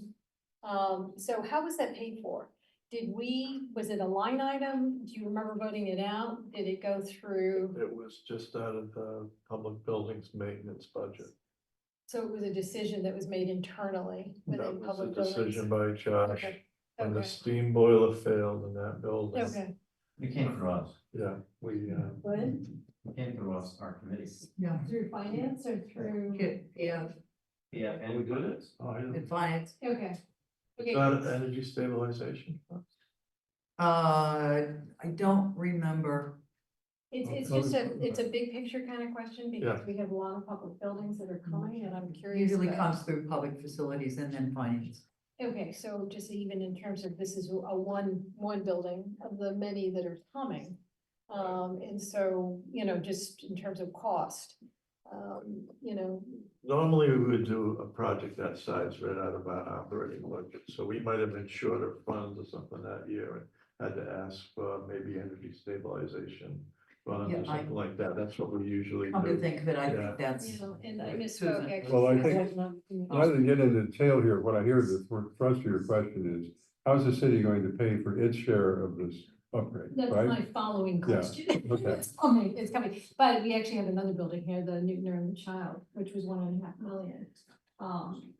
Right, that's another public building, so we've got, We have a whole portfolio. We have 80 public buildings in the city, so. right, There's big number coming. a big number, and we're, as I hear it, the city has to play in the same sandbox. We're not exempting Yep. ourselves. Yep. So, And we have a slide coming up that Philip will talk about that Okay. addresses Okay, the all right, city's. so can we carry on? Please. And, because again, we're now 90 minutes into this conversation, and I budgeted 2 hours for the total conversation, so okay. I'm sure we're gonna go longer than that, but let's see where we go. Okay, carry on, next one. Next section is technical assistance and support, and I'll try to move through this relatively quickly. The question has been raised, does the city have adequate staffing to help building owners comply? And compared to Boston, Newton has greater staffing on a per building basis. It translates to 635 buildings per FTE in Boston versus 293 buildings per FTE in Newton.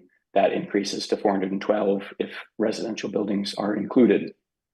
Similarly, the consulting budget is substantially larger in Newton on a per building basis, $400 including residential, as compared to $87 per building.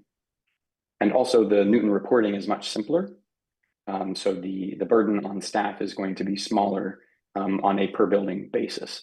No reporting of water, there is no district steam in Newton, no requirements to report and track grid emissions or renewable electricity use.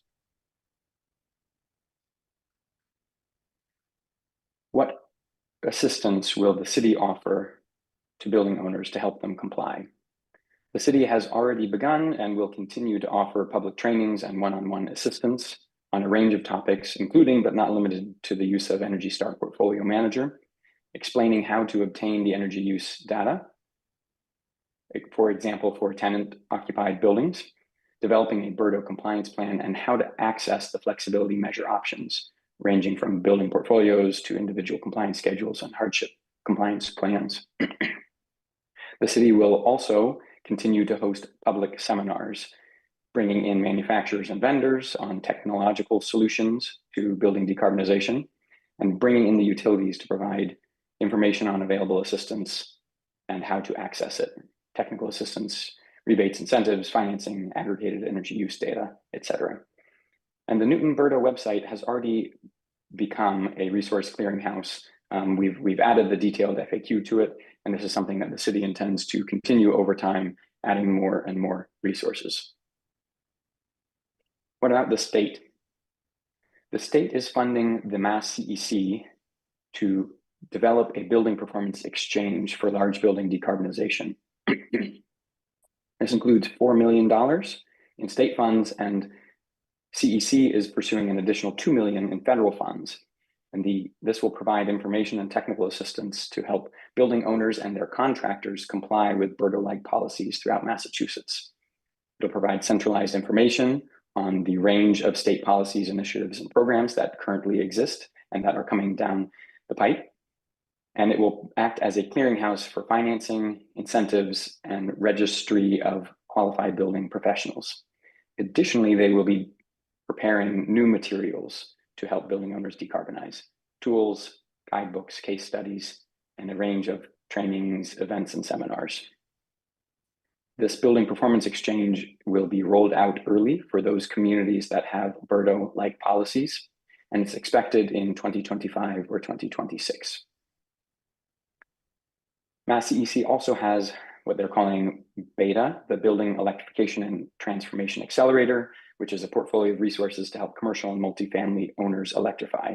And it provides a pilot for no-cost, in-depth engineering audits to develop decarbonization plans. And those lessons learned will be shared and disseminated more broadly. Next, we should speak about the Large Building Energy Reporting Program. I know there have been some questions on the council about this. This is a program under the Massachusetts Department of Energy Resources, DOER, that will require the utilities to report energy use for large buildings. And that is defined as parcels with total building square footage across all the buildings that equals 20,000 square feet or larger. So it can include some smaller buildings, and it would include all of the buildings covered by Newton BERDO, we expect.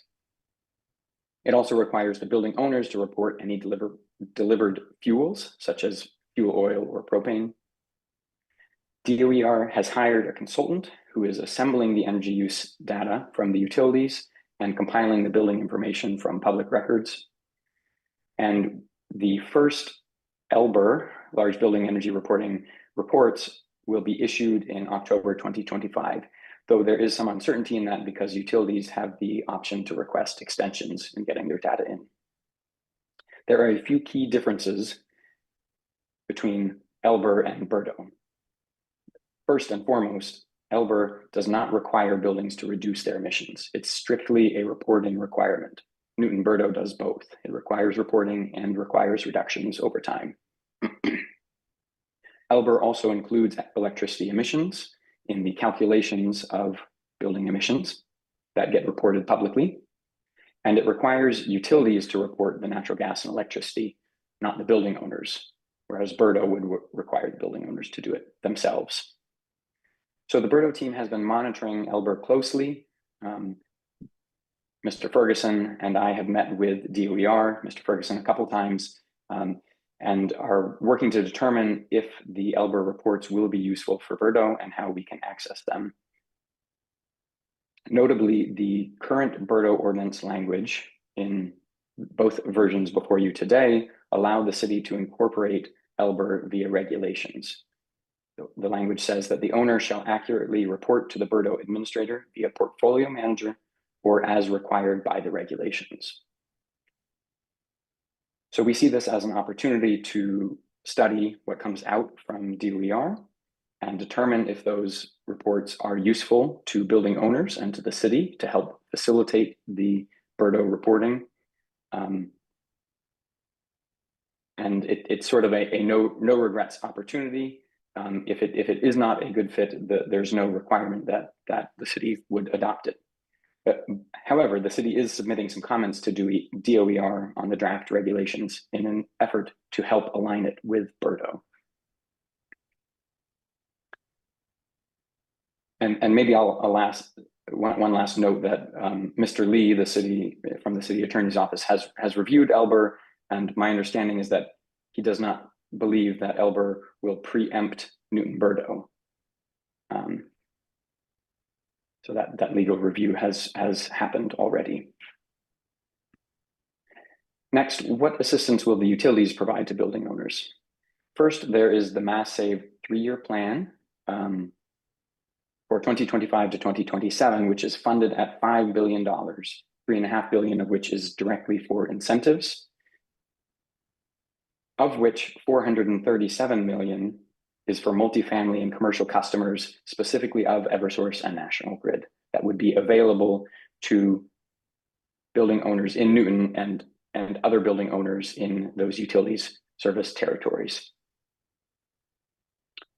Over those 3 years, Mass Save will install over 115,000 heat pumps. It will reduce greenhouse gas emissions by 1 million metric tons, carbon dioxide equivalent. And it has already phased out natural gas equipment incentives as required by law. And that means that more of the funds will be available for electrification as they will not be going to highly efficient fossil fuel equipment. The Mass Save program is also going to stand up a statewide customer call center, and it has a particular carve out for equity that they're calling the Main Streets program that will focus on downtowns and schools and provide $1 billion in income-based incentives. These incentives range across insulation, air sealing, HVAC controls, heat pump water heaters, and heat pumps for space heating. So the portfolio of technologies that building owners would need to decarbonize and bring down their energy use.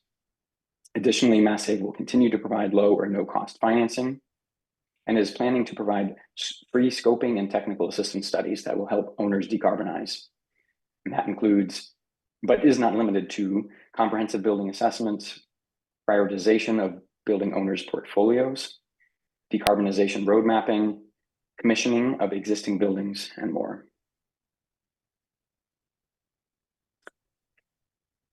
Pause for questions. So questions from the committee on the various incentives. There's a large package of these and they have to, big numbers obviously are not translated into individual projects very easily. You have the case studies, but the basic point as I hear it is that there are a lot of resources being committed to make this transition effective. Are there questions on that point? Okay, Councilor Oliver. Great, thank you. Can we just bounce back one slide where you're talking about Elber, please? Great. So where is this? I wanna see so I do have a couple of questions here. I guess they're kind of in between a couple of these bullet points, but if Elber were to pass tomorrow as it's currently written, one of the real benefits I see to Elber versus our version of Birdo. Not that I'm saying, let's not go forward with Birdo, I'm just saying, once Elber's in place and it's working. And Elber has identified, I'm going to assume 95+% of the same buildings that we are going to identify. I'll put an asterisk on that because we don't know, but it's, I think, a fair assumption. One of the real benefits, I'm assuming, is if we then switch over to the Elber process where the utilities are reporting, not the buildings, we just save the building owners X amount of time and cost and frustration. True? Accurate? Yes, if the concern I have about Elber, first of all, yes, I 100% agree with what you're saying. But the concern is that we shouldn't assume that data is gonna be provided on the schedule they're talking about, that it's going to be complete data, that it's gonna be correct data. If we assume that, and our Birdo ordinance hinges on that, then we could get ourselves into trouble. So the way we would like to approach that is to, as Philip says, monitor those reports that come out of Elber. When we are satisfied that those reports are complete and accurate and can serve our program properly, then we should make the switch to using those reports rather than requiring building owners to submit their data through the portfolio manager. So that would be our plan. So I would assume that at that point, now you're basically saying the utilities versus the building owners. Like, I would imagine the building owners might be a little bit slower to get the data right. Whereas the utilities, that's their bread and butter, that's how they make money, right? So they're gonna know exactly how much energy is, being charged or, sent to building X or building Y. So I would assume that there's also a trade-off there, building owner is more aware of, they're a one-to-one relationship for what they're using, whereas the utilities are, one to many, to all per se. So totally understand that perspective of making sure their data is gonna work for us as well.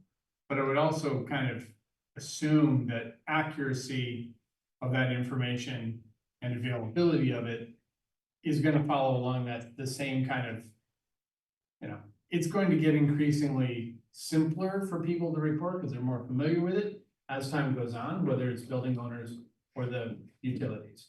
But that's just my guess. Yeah, I think that's right. I think one of the complications you can get with the data, for instance, is Elber looks at parcels.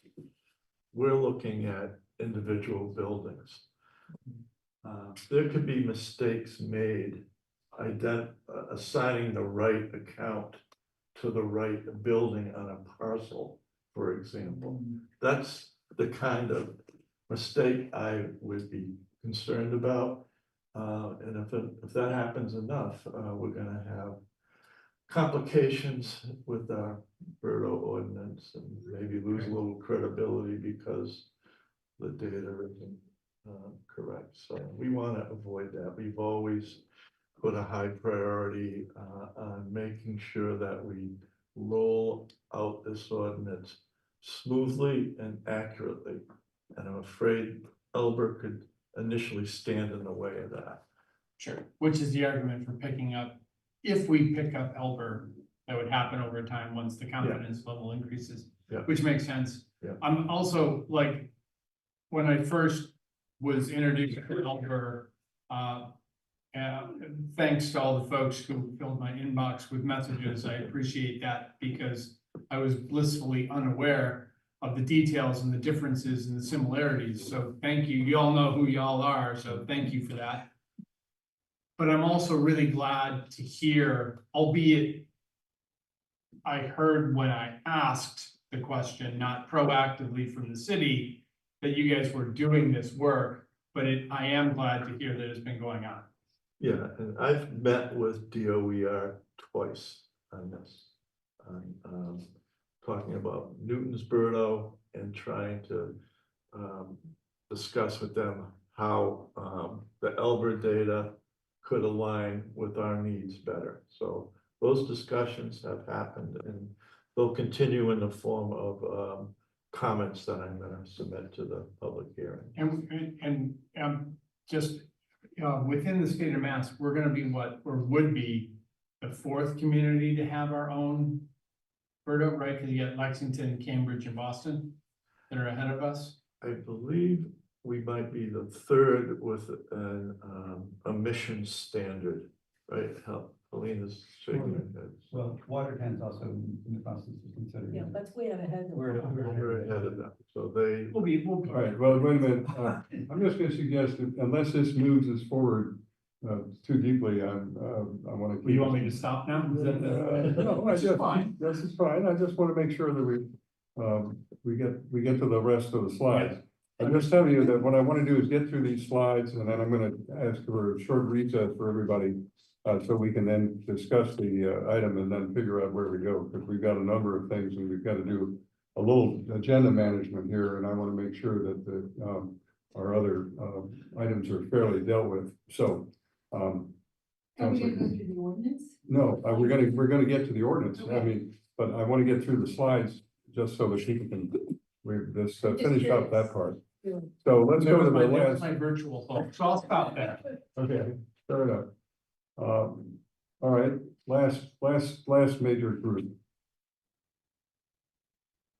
The next section is on reporting energy data, and I'll move through this quickly.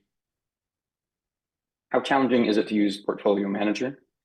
This is a free web-based tool that's been publicly available through the US Energy Protection Agency, EPA, since year 2000, and it is already used for 25% of the commercial building stock nationwide. Building energy managers, almost everyone that I interacted with in my prior professional career was actively using this tool, especially for larger buildings, to track and report their energy use.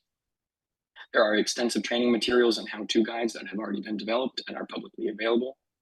And the process to set up and use Portfolio Manager is quite straightforward. Creating an account, which can be done in a couple of minutes, obtaining the energy bills, gas and electric bills for the prior year. And we'll note that the January bill includes the 12 prior months of energy use data. So you can even use just a single bill for electric and gas. For oil and propane, it requires the owners to have delivery receipts for the prior year or request them from their provider. And for tenant data, that can be aggregated and reported through the utility portal, and will be included in the Elbert reports. And the city is planning to help owners of tenant-occupied buildings through that process. Next, you need to identify the building size in square footage and its ID from the list on the City of Newton website. And finally, enter the building information and energy data into Portfolio Manager. I trained a junior staffer on our team on the use of Portfolio Manager, and she collected data in coordination with Mr. Ferguson on 30 city buildings that will be regulated by Birdo. And she was able to collect and report all of those buildings in 15 hours, so about 30 minutes per building.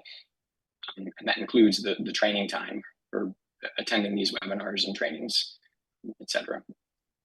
I have a demo video that I guess, Chair Baker, I'll look to you to tell me if it makes sense to do this, but it's a 2-minute long data entry into Portfolio Manager, an example of. Well, thank you, but I think Yep. I think you moved past this. I think the question of the impacts on Newton are really the piece I want to get to. But let's assume for purposes of conversation that it's manageable to get at the reporting of the data. You've laid that out in the slides, and I don't think you have to go through all of those in detail. But I think one of the questions we need to reach now is the impacts on the city, because this is a public program, and it's not something just an ordinance that someone has to comply with. They have to have the assistance of the city to comply. And so I think it's important to understand what those impacts are, as well as the, in terms of our fiscal impacts, as well as the benefits that we've talked about. So you want to tackle that one? Yes, thank you.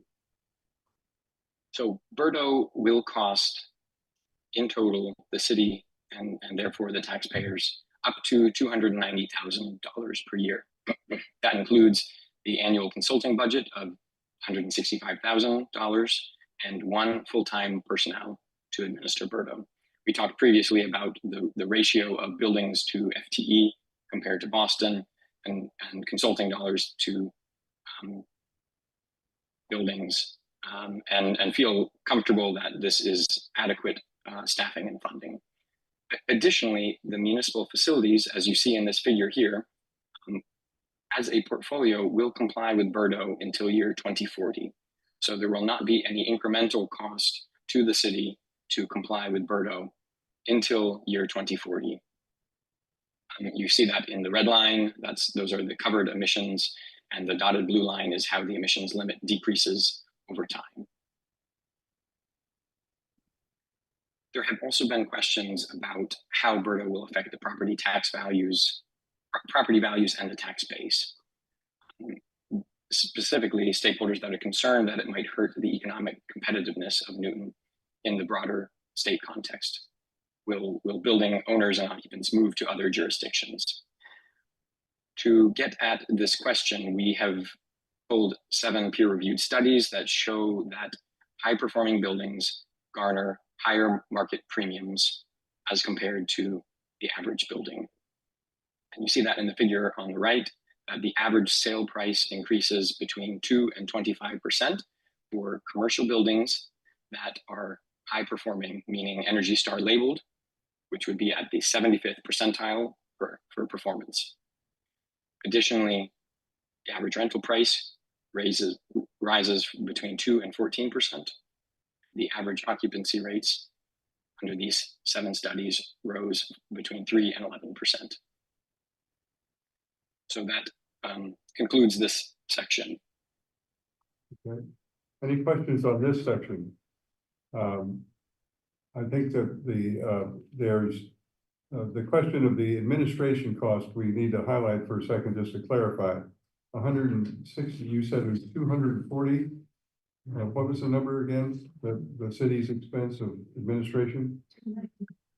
$290,000. $290,000, and that's funds we now are not spending, or is there a portion of Mr. Ferguson's time sort of in that, or what are we talking about in increments of city costs over time? Well, we already have our budgeting $165,000 a year for a consultant. So right now we're already at, We've already, so you're talking an incremental cost of, so we're also adding an FTE. That's the additional, so it'll be a new position hired. right, So the total cost of the consultant and the FTE comes to $290,000. well, I'm just trying to get at if we're looking at the current budget and then we say next year's budget, if this were to pass, we're talking about an increment of the FTE, Yes. right? I just want to understand the increment. The increment is less than $100,000, right? Because you subtract 150, the consultant fund. 125. What is it? 125. 125, is that the incremental Yeah. cost? Yeah. Yes. Okay. Yeah. I just want to be clear, because people will ask us, what is this program going to cost us in addition to what we're already spending? Yeah. Right, okay, I just want to be clear about it. So I'm going to suggest we pause. Any questions on this portion? If not, I'm going to suggest we pause for a minute. I'd like to confer with the vice chair and just stand by for a minute, and we'll figure out, we'll take a short recess, because we've got to determine how we're going to spend the time tonight, and then we've got the planning director as consultant online, and matters. So let us, we'll take a brief recess The 160. and be back in 5 minutes. One.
We're very big on conserving energy.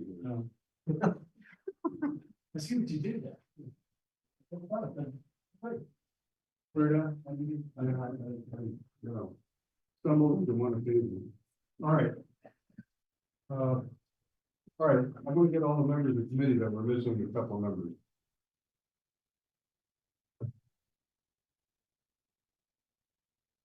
Go for it, Bill. Yeah. Yeah, Bill, get your share tonight. Barney, we have a couple of packs of snackies here. Oh, thank you. Grab one. Oh, yeah. Hopefully I get even more comfortable than I am right now.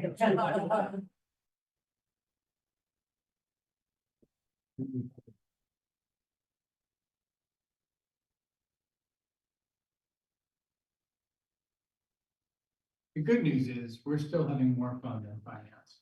And I'm not even into finance. But it's still there. I don't know. Oh, by definition, we have more fun. Exactly. There you go.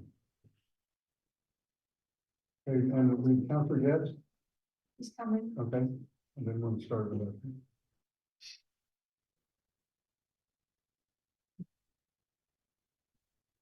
Could be a long, sorry. Okay. Probably a line at the latest one. All right, so let me, but she has an interest in the ordinance. Let me explain the problem that we're trying to solve. We have several other agenda items tonight that are, we have consultants here specifically to talk with us at the invitation of the planning department that I want to make sure we reach. We have had, just for background of the committee, communication late this afternoon from Newton Wellesley Hospital, including recommended amendments to the ordinance. Mr. Ferguson has indicated that he thinks he can handle those by regulation. On the other hand, he's having a meeting with them, I think on October 1st, is it? To talk specifically about their situation. I think it's been very helpful to have this policy discussion and all the explanations that have gone in to try and explain the issues that have come up since the last time we discussed them. And I very much appreciate the comprehensive nature of the consultants report and the presentation we've just heard. We're going to have the job of explaining all of this to our colleagues who are not here in this room, who do not know a thing about this, except to know it as 5 letters. And therefore, it's important somehow. We are going to need to be able to do that, I think, with a clean record and I hope a recommendation from the committee that will go forth to the council with as much unanimity as we can gain. And to do that, though, I want to make sure we've got all the issues of the ordinance language itself sorted out. So I'm going to recommend to the committee, as much as I would love to see us move this tonight, to hold the item so that we'll have a chance for Mr. Ferguson and the Newton Wellesley folks to confer with our law department so that we can have, if possible, an agreed resolution to bring to the committee. I would not like to necessarily hand Mr. Ferguson a set of changes to implement without knowing what his reaction would be. And I'd like him to have a chance to sit down with Newton Wellesley to talk through the policy about using regulation versus the amendments. So I'm going to suggest, if the committee is agreeable, that we hold the item and we bring it back after that conversation and take up the conversation about the draft ordinance language itself and any amendments that people have, including yours, Councilor Danberg, because I think it warrants some discussion by and of itself. But I don't think we have time to do it justice tonight. So I hope that the committee would find that agreeable. Councilor Prince. Yeah, I just want to say that it's a complicated ordinance. I think a lot of people worked very hard on it, as I was just saying to Bill. I want to commend the work of everyone who worked on it and the presentation tonight, because like I said, it's really complicated. There's no doubt that we need to take action on climate change. There is no doubt that the action has costs, and there is no doubt that there are ways to mitigate those costs. And I think the presentations we saw tonight from Philip and others does a fantastic job of demonstrating what those are so that we can decide whether the actions proposed are reasonable for us to take, because ultimately that's what we have to decide. I think what you just laid out is also a reasonable course of action, and so I would move both. Okay. Any comments on the motion, Councilor Dwight? Well, and not in terms of hold, But I Counselor won't- Wright, Okay, because I actually had some concerns with the ordinance language itself. all right. So I didn't know, I wanted to, you know, at least speak to it so that there's a little bit of thought. You know, I was very concerned about. Well, no, I'm gonna ask you to hold those thoughts. Okay. all right? But why don't you But discuss I would it ask you to, yourself? I would ask you to Yeah. communicate Give me a call. Yeah, those yeah, to Mr. Ferguson, offline okay. And It then- also involves the law department. and the law department, Okay. because they're gonna be involved in that conversation. Okay. And, I'd like to have that conversation for our next meeting, so. that that's, then- I would encourage you to do that. Okay. But I just don't want to get into the details of the ordinance now, if I Okay. possibly can. All right. Counselor Wright, you have your hand up? Yep, I agree we should hold it. I had like another 13, 14 questions, so I will forward to Mr. Ferguson. Then those questions, a lot in the fact sheets area. Okay, that would be very helpful. I'd like to try and get as many of these issues at least resolved as much as possible, and then we can come back to the committee at the next time we take this up. I'll have to work with the clerk and the vice chair to figure out the calendaring here, because we've got a lot of things on our agenda, but to try and figure out a way to have as much resolution as we can, and then bring to the committee those issues that the committee really needs to decide on behalf of the council. For example, the residential component, and if there's any amendment that ultimately comes out for Newton Wellesley, then we've got to deal with that. But we have a motion to hold. Any further discussion on the motion? If not, all those in favor will say aye. Aye. Opposed? Staying? Guys have it, we held, but I do want to say, we owe a debt of gratitude to Mr. Ferguson, not only, for appearing tonight in person, which we very much appreciate, that's, you know, this chair is a big fan of in-person meetings. What'd you say? I'm It sorry. was nice to get out of the house. No, okay, no, we're glad to have you. But we also want to thank, the heavy lifting that was done by our consultant to put that presentation together, because I think it answered a lot of questions that people had had in a somewhat structured and organized way. And I would just remind anyone who's interested in this matter that it's attached to the agenda. And if you have issues or questions you didn't quite catch, go back and look at them. And you can communicate, I'm sure, with Mr. Ferguson about those, because we want to iron out these issues and come back to a clean report by the committee when we take this up. Councilor Albright. I just want one request about the next meeting. So the Newton Wellesley Hospital is, you know, one hospital in Newton. And there are 17 jurisdictions that have a Berto type thing. So I'm sure there are many hospitals in those jurisdictions. Seattle has many hospitals. So if you could tell us how these other jurisdictions deal with the hospitals and their federal regulations. I think that would help us feel comfortable with whatever solution you come back to. We'll take a look at that, and I'll just add that I have met with the director of Boston Berto about how they're handling hospitals. And that was last August. Philip joined me for that meeting. And the way they deal with. Well, no, I would hold it. Okay, all right. Thank you. Okay, we've held the item. I would just say that, I would, enlist the vice chair, who has been monitoring this matter, I think quite rigorously, to assist in the conversation if you're willing to do that, so that we're prepared for the next meeting, just representing the committee. Is that all right? Okay, all right, super. Okay, with that item is held, thank you very much. Mr. Ferguson, you're now relieved. Well, not relieved, you may be relieved, but you're not relieved. You know, it's not at home, so. You can go home, that's the basic point. Thank you. All right.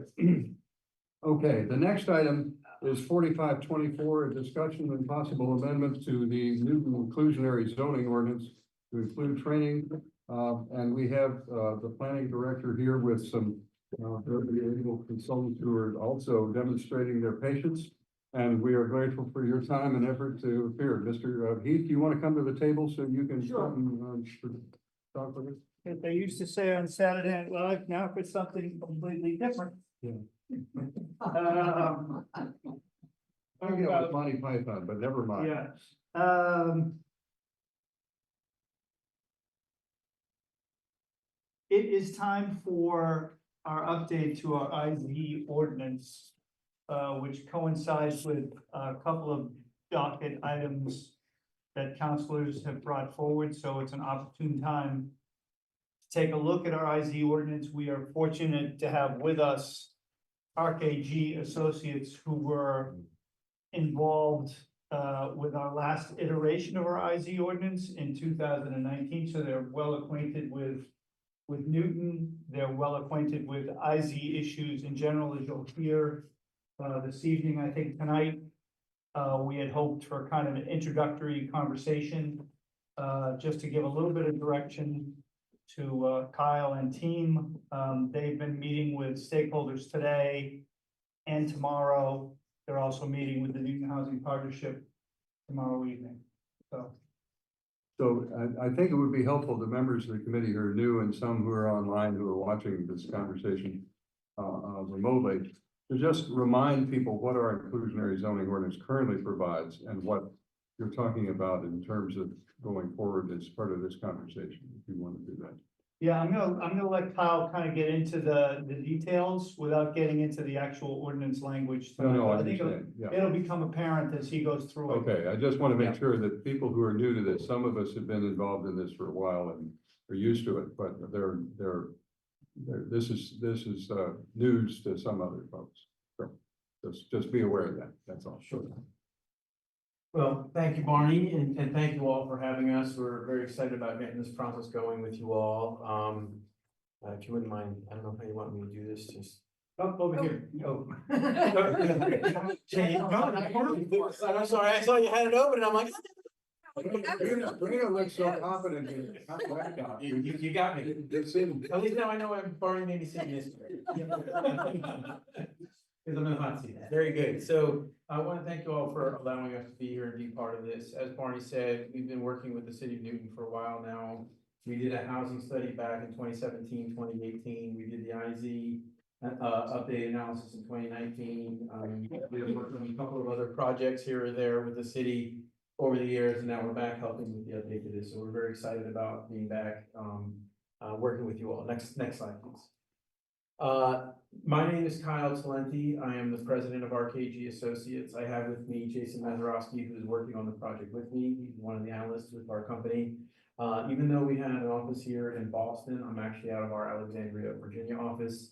I'm primarily on this project because I'm the one who has done pretty much all the work here in Newton for years. And both Jason and I have been running RKG's IZ feasibility studies for the company for the past several years. And so we wanted to put the people that have the greatest knowledge of the community and the knowledge of the subject matter onto the project. We'll talk a little bit about that experience. We'll go over the project a bit, our timeline, the methodology we use for the financial feasibility analysis, and talk a little bit about why and what that is, and then what we're looking for from outcomes. And then I'm happy to have any sort of conversation. We have some canned questions if you guys want to, but I'm happy to also just address and hear any particular hopes, dreams, concerns, fears that you may have related to the IZ. Next, please. So RKG, if you're not aware, we were founded in 1981 in Durham, New Hampshire, which is where we were headquartered for a long time. That's where I got my start with RKG in the fall of 1998. Yes, I started working when I was about 6 years old. Thank you very much. And been with the company ever since. We have re-domiciled to Alexandria, Virginia, which is where I'm located, back in, I want to say 2017, 2016. We have four offices, 2 staffed, one here in Boston, about a block and a half from the Garden, and our Alexandria, Virginia, which is just outside of Washington, DC, where I'm located. And then we have 2 other offices in Atlanta and Dallas, Texas. We talked about our experience here with the city. Next slide, please. But we've done this not just throughout Massachusetts, but we've done this throughout the United States. Maybe most recognized, we helped Boston about 1.5 years ago for about 6-8 months update their inclusionary development policy, or IDP. Help them relook at what was possible and provided them with recommendations and strategies. But we've done it in Somerville. In fact, we're also working in Somerville concurrently with this project on a housing study. Brookline, we just helped them look at an affordable housing overlay district, very similar to what Cambridge has, which is if you provide 100% affordability, you know, you'll have these benefits of an overlay zoning district, and we did the financial feasibility of whether or not that was possible in Brookline. And those are several other communities, including we've done a number of FUTA, TOD feasibility studies for those policies throughout the state. That was mostly my partner, Eric Halverson, who runs our Boston office. But as you can see, this is not something that we're just starting to dabble in. We've been doing this for a long time. Next, please. So the project overview, I wanted to kind of just quickly go through the scope of services, what we've been asked to do by the city. Assessment of your development policy effectiveness was one of the first things we want to take a look at. The policy that was established in 2019 and how successful or not successful it has been over the past 5 years, and everything from delivery of units and definitely benchmark against maybe some other communities. And then engage with the developers to understand some of the challenges and opportunities that they faced when they were operating under the IZ policy. We're going to assess the resident support effectiveness. One of the things that we've learned when we were going through the contracting process with the city was there was also some concerns about, well, it's great that we have these units, but what about the folks that move into those units? And how are we trying to make sure that their ability to thrive and sustain in Newton beyond just having an affordable domicile is being effective or not? We're going to review your development process, not just the IZ process, but overall going from I have an idea to I get my certificate of occupancy, and understand how current procedures, policies, and regulations affect housing affordability and how that impacts or doesn't impact the IZ policy. We've been already told through anecdotally through reviews, it can take multiple years to get through the approval process. And as you all know, the time value of money can have an impact on the ability of a project to then deliver reduced cost housing.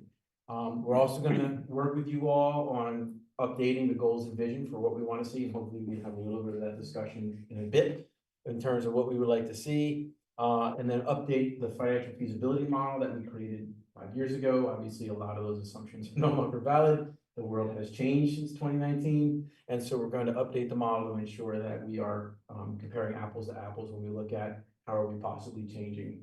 And what that means is everything from the minimum requirements, the set aside, the percentage of units that are being required to be income controlled, to the target income levels that we're trying to achieve through the inclusionary zoning policies, to when does the inclusionary zoning policy take effect, to what are maybe some of the alternative matters that we can implement that may have balancing effects if we choose to go different directions in the direction that we're already going.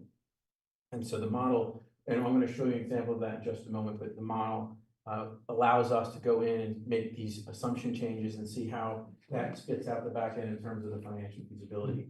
Whether we like it or not, we as a community, we're not going to be able to solve housing affordability needs for existing residents or potential future residents. It's going to require a partnership with the private sector. And doing so means we're going to have to be able to create a policy that provides the financial returns necessary to be competitive in the marketplace. It's not whether or not I can make money here in the city of Newton. It's whether or not I can make money compared to opportunity costs of doing it in other communities. And so we're not competing with what we have now. We're competing with what does the market expect when they make an investment on the risk reward scale, and how do these potential changes have an impact on that risk reward, and will that encourage investors to look elsewhere where they can maybe make those better returns or make higher returns based on the changes or not changes that we're trying to do.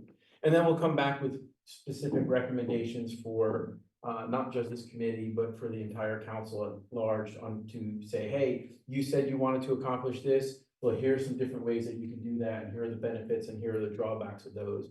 You said you wanted to accomplish that. Well, our analysis said that maybe we can't get that far, but here are some alternatives to try and get as close to that as we can for you to consider.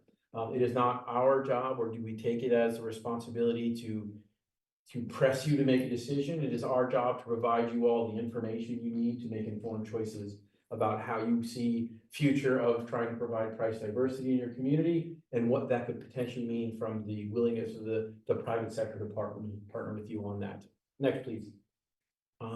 We are at milestone number 1, which is the project kickoff. Obviously, we're getting started today with our interviews. We have some additional interviews that we're doing tomorrow, but as we come back to the community, we're gonna be doing interviews every single time, making sure we're trying to get all the different perspectives and voices in this process to ensure that we are fully testing and understanding everything that goes into the potential changes to an inclusionary zoning policy. I'd love to say it's very binary. We do this, it's either yes or no, but the reality is every consideration we make here will have rippling effects in the other pieces. And so talking to for-profit developers, nonprofit developers, realtors, housing advocates, community leaders, the elected officials, and understanding different perspectives and concerns and ideas and goals and hopes is important for us so that we can make sure that we address those when we are doing our analysis. Say, we heard, for example, there's a concern about A, B, and C. Well, here's what we've learned, and here's ways that we can reach that, or maybe here's some alternatives that gets us close to that, or provides a different path to the same result. We're gonna come back with, after we finish our analysis and findings review with staff, with you all, with the housing committee. And then we're gonna build a model, we're gonna walk everybody through it, making sure everyone understands it, run the scenarios, and then come back and say, here's what we learned based on what you asked us to measure, and this is what it means. This is how it impacts from a financial feasibility perspective. And then finally come back with some the revised strategies and put them in front of council to be able to then enact upon them, or not. I mean, it's the choice that you all will have as we get through this process. Next, please. Just to clarify, you understand that from Mr. Heath, that this is the committee that makes that recommendation to the council, so. Absolutely. You cook it here first, so to speak. Absolutely, Yeah. but, and my understanding also is that it will require an act of the entire council Oh, no, to no, become absolutely. policy, so. Yeah. Hopefully, obviously, working with you all is why I'm here tonight, and why we'll be back at these meetings over time. But we would love the opportunity to also maybe present this information firsthand to your colleagues to make sure that there's full understanding of what's going on, to make sure that the transfer of information, knowledge. When we did this in 2019, we met with the P and Z as well, but then we also, I think, had 1 or 2 sessions with the council at large, just to make sure that it gave everybody the opportunity to ask questions if they had questions or concerns or thoughts about what we were going I through. can't promise that in our process, but that's a point we can get to later. Without question, Yeah. and I'm happy to do it however you want, but just Yeah. something to put out there is something we haven't anticipated doing with you all. Okay. Next, please. So a little bit of just kind of focusing back on the financial feasibility component of it, which is understanding what it is, how we do it, why we do it. Obviously, there's a process to it. We have to collect data, everything from rents to construction costs, to land acquisition, to development timeline, to the cost to meet other regulations that are put in place. And those are the inputs that go into the model. We collect our data from the community that we're working in. So when I did this analysis a couple months ago with Brookline, it had information that was specific to Brookline. When we do this analysis for you, it will be information that is specific to the city of Newton. Even though there may be similarities for some things like the construction costs of the cost of bricks, for example, there are going to be some dissimilarities in everything from rent levels. And we're even going to be looking at it as different areas of Newton, understanding that the market isn't uniform across the entire city. And so to say that, well, here's, and I'm making this up for the sake of this conversation, rent is $5 a square foot on average in the city, right? Well, it may be $7 in Newton Center, it may be $3 in Newtonville, for example. I'm sure it's not, but I'm just giving that as a sense of, well, the model needs to understand that because the choices that we make may have different impacts on different parts of the community. The other thing that we're going to be doing is ensuring that we're looking at the TOD, new TOD language, and modeling that separately from other parts of the city so that we're comparing apples to apples, if you will, to make sure that what we're looking at is consistent with what the policy, current zoning and regulatory policies allow or don't. And then we build the model, and then once again, we analyze and we return to you all with the results. Next, please. So very simply, I mean, if you don't understand real estate development, this is for you. If you do, I gravely apologize for the next 10 minutes. But the reality is that there are 3 main buckets that, if you will, of how influences financial feasibility. The construction, or the cost it takes for me to go from an idea to a built facility.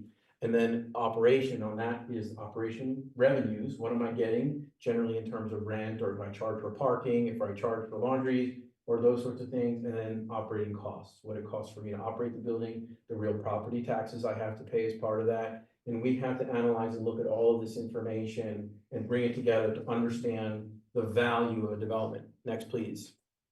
And here's just some examples. I don't need to belabor this information. You're more than welcome to look at this, and hopefully maybe you've seen it already. Next, please. And so then it's like, what is the development profile? So what are the outputs, right? And we're really trying to answer the question, is the development proposal, or in this case, is the scenario that we're running feasible or not? And we put all that information into the model that runs the profile. How many units is it? What is our set aside requirement, or what percentage of units are required to be set aside at price limited? What is the target income that we're going for? Are there any incentives, or are there any contributions that are being put towards the project? What does the output value of the project? What does it cost to do? And then we look at rates of return. I'm going to talk about that in just a minute, which is really the output that we need. Next, please. And so rates of return are measured 3 different ways.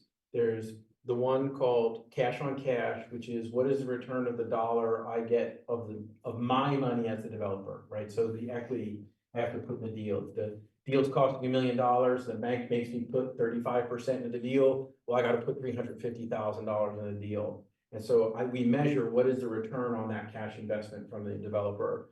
The next is return on cost, which considers not just equity, but the entire cost of the project, both debt and equity. So in my example, my $350,000 in the bank, $650,000. And then what's the return on that, which is a little bit of a different measure. And then the final is the internal rate of return, which is looking at my full ownership of the project. Different developers value each of those returns differently. Some developers focus exclusively on rate of return on cost. Like, what am I going to get when this project stabilizes? It's a point in time analysis. Some look at the long-term hold of the project, or the internal rate of return. We measure all 3 because we want to understand from the different perspectives, because not every project is going to have the same expectation based on who the investor is. And so we look at all of them to understand it. And then simply try to answer the question, does it work, right? There are market expectations, for return on cost in the greater Boston region has been around 6.5%, but it has climbed a little bit when interest rates got higher. Internal rate of return, you're looking for a community like Newton, comparably like the 13.5 to 16.5%. And so those numbers may not mean anything to you out of context, but what that does is when we test the developments and it spits out a return on cost, or it spits out internal rate of return, it lets us know, are we competitive in the marketplace? Is there someone who's going to be willing to put their money behind that project based on the expectations that are being asked of them from the development perspective, which is the what can I live with? And then what happens if I can't reach my goal, right? What happens if we stretch too far and we ask for too much, or the market has turned and it costs too much to borrow money, or what have you? Is you can see the list of what happens there. You know, the first option most developers take is I'll offer less for the land. When you look at a real estate investment, you've probably heard this before, but when you look at a real estate investment, the really only fungible thing is how much I can pay for the dirt. I can't negotiate the price of bricks from Home Depot. I can't try and make tenants pay more money than the market can bear, right? The only area where I have a little bit of latitude is how much do I pay for the land. If that can't happen, or I can't strike up a deal, the next likely is, well, I'll go somewhere else and do it. We talked about the opportunity cost already. If there's no good options for me out there, I'll sit on my money. So I'll just say, you know what, the cycle is bad right now, and let's just wait. Maybe in a couple of years, rents will go up or construction costs will go down. We all saw what happened, what COVID did to the cost of development, not just here, but throughout the world. And that had changed people's investment strategies quite substantially, because now costs have gone up so much compared to their revenues. The last is to bite the bullet. And you can see we talk for most likely, least likely. The likelihood that an investor would be willing to take a return well below market expectation, or well below what their bank is requiring them to meet, is very, very low. The simple fact is if my expectation on an IRR is 15% and my project is offering me 10, this is not worth it. I'll wait, or maybe I'll go to Rhode Island, or maybe I'll go to Alexandria, Virginia, or maybe I'll go to Dallas, Texas. And so I'll look to see where I can invest that money somewhere else. And that's all important because there is the potential that if we create a revised IZ policy that goes too far, it will basically disincentivize the market to invest here and it will stop all development, not just slow it down, but what I like to tell my clients is, it is better to get some of something than all of nothing. If you think of it from that perspective. Next, please. And so this is just an example, a screenshot of a model. The only thing I really want to call out here, so you understand, is this is what the interface of it looks like. And you can see there's a bunch of different drop-down boxes for different variables that are within the model. We build a model based on your current market conditions, but we understand those change. Even after we finish building the model, probably by the end of the project, there may have some modifications to the marketplace that are, the model can't be live like that because you would constantly have to change the data and constantly have to be updating it. So what we do is we build in the ability for the community, and we will turn this over to Barney and his team when we're finished, is to go in and say, okay, RKG tested the model, assuming that construction costs were $300 a square foot. Well, what if they go down to $290? What if they go up to $310? What if we, instead of a 15% set aside, we ask for a 16% set aside? What if we change our target area median income from 65% to 62%? All those things are choices that you can make in the model, and the model updates the results in real time. So you could very quite literally run an infinite amount of scenarios in a short amount of time and understand the impacts. It also allows you to test it by variable to say, well, what happens if I change rents? What happens if I change cost? What happens if I change set aside? And you can see how nominal changes impact the outcome and how sensitive the market is to some of those changes. Those are usually the most interesting things to our clients, is understanding a slight change in one thing could have a dramatic effect on return, and how sensitive development is to just the slightest input. Next, please. So the output is, I talked about different return expectations.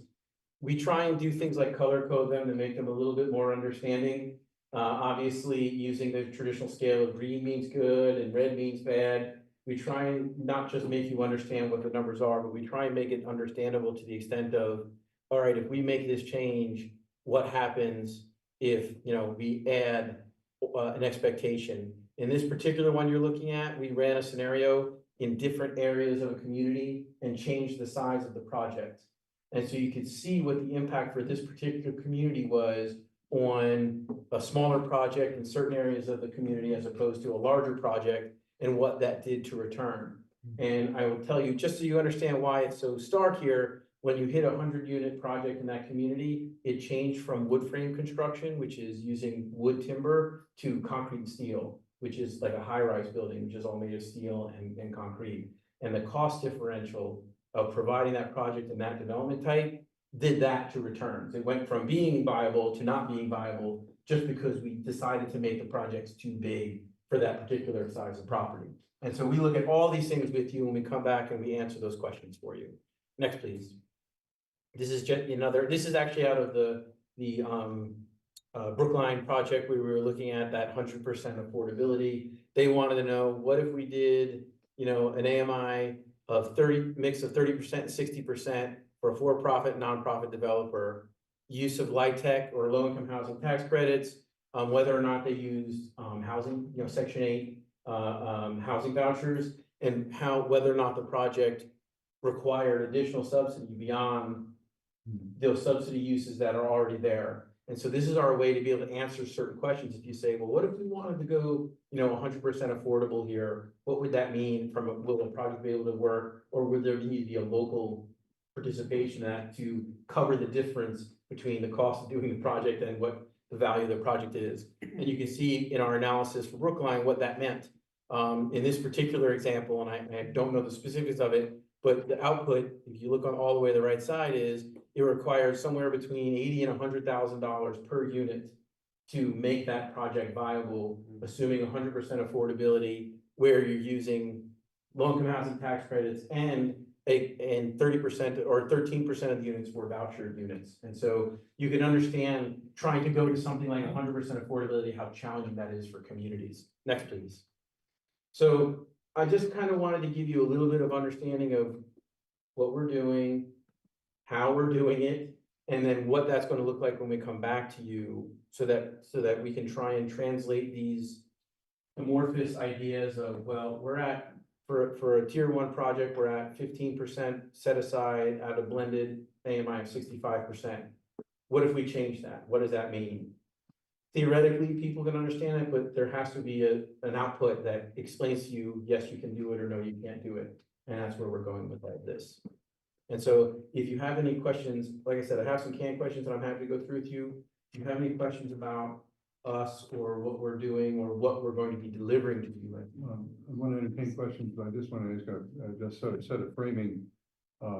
You're well aware, I assume, that in Newton, not just our own zoning, but the ability of a 40B project to come and bypass all that. So we're talking about something that operates within the city's permission structure or as a right, as opposed to what someone can come and say, I get a comprehensive permit from the city through the zoning board of appeals, and I don't have to talk to you at all, but that's a 25% project. So we've been always trying to find a sweet spot below that would be incentive enough to get something for people who, but not drive them into the 25% 40B. And that's just the context for some people who may not be as familiar with the history here.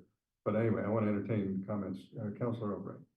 So I just want to start by saying that the Affordable Housing Trust is doing data with the planning department to, to see where how many affordable units do we really have that are deed restricted, and what's the bedroom count. They're doing a tremendous amount of work. And it was very gratifying to see how many of the affordable units in Newton are because of our inclusionary zoning ordinance. So I think people will be happy when they see the data. But one question I have is, I know a lot of communities reject it. I just read an article recently from Pittsburgh where they said, no, it's gonna ruin our housing market. And so one question I have about this is that, does it push up the market rate housing? And how much does it? It seems to be working. People seem to be filling up the projects that people build here. But are we making the market rate units unaffordable in order to subsidize the inclusionary zoning units? So the easy answer to that is no, because once again, you can't require someone to pay more than the market is willing to bear. So I go back to my example, if rent here is $5 a square foot, because that's what the market is willing to pay. By doing an IZ, you're not going to be able to get someone to be voluntarily pay $5.50, for example, because either I'll have an option in an existing unit here in the community already, or I can go to a neighboring community and pay something where I feel I'm getting a different value for the money.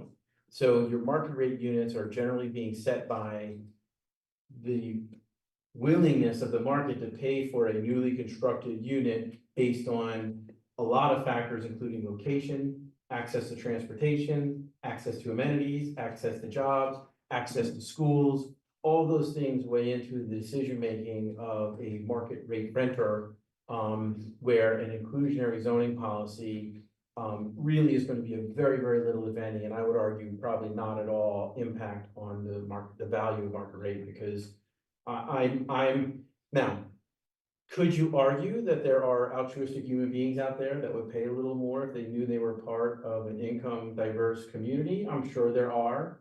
But I would say those are not going to be a sufficient amount to justify additional costs to the market rate development, because they're willing to go spend more. They're going to be the exception, not the rule. Good to hear. Can I just ask a couple of more? Well, we've got two other people, but Yeah, go ahead. I'll be sure. And Councilor.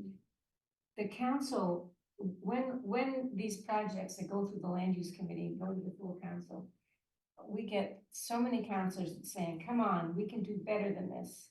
Let's have 30%, let's have, 35%. So I think when you do your analysis and if we do go to the whole council and explain this, people really have to understand what the impact is of going above and beyond. As I recall last time when you did this work for us, we did go a little bit higher than you thought was the right thing to do, and it seems to have worked. but can you go, instead of 20%, can you go to 30%? And what's the impact? What will happen? I think people really need to understand that. Well, I appreciate that question because that's what the sensitivity analyses that I showed you will show is like, what is the impact of it? Now, I will say, you know, the challenge of a model is we're using averages of averages of averages, right? Because I have to put in a rent level. And like I said, even within a certain village of your city, right, rents may range 25 cents or 50 cents, right? Well, I can say, well, what if it's 5.25, what if it's 5.30, what if it's 5.35? But the reality is every project based on its competitive location, something right next to a T-stop, for example, probably will be able to get a little bit more of a premium than something that's 5 blocks away, just because you have that convenience access. And so it's not possible for me to model the full granularity of the city of Newton. So I'm going to give you the model and say, so I can't say as I'm terribly surprised because maybe they're, on average, you've been able to get projects that have been able to exceed the averages that we had calculated at the time we wrote that. And by the way, that was also 5 years ago, so the market had, like I said, when this model is finished about 3 months later, it's not gonna be 100% accurate to the current market conditions of your community.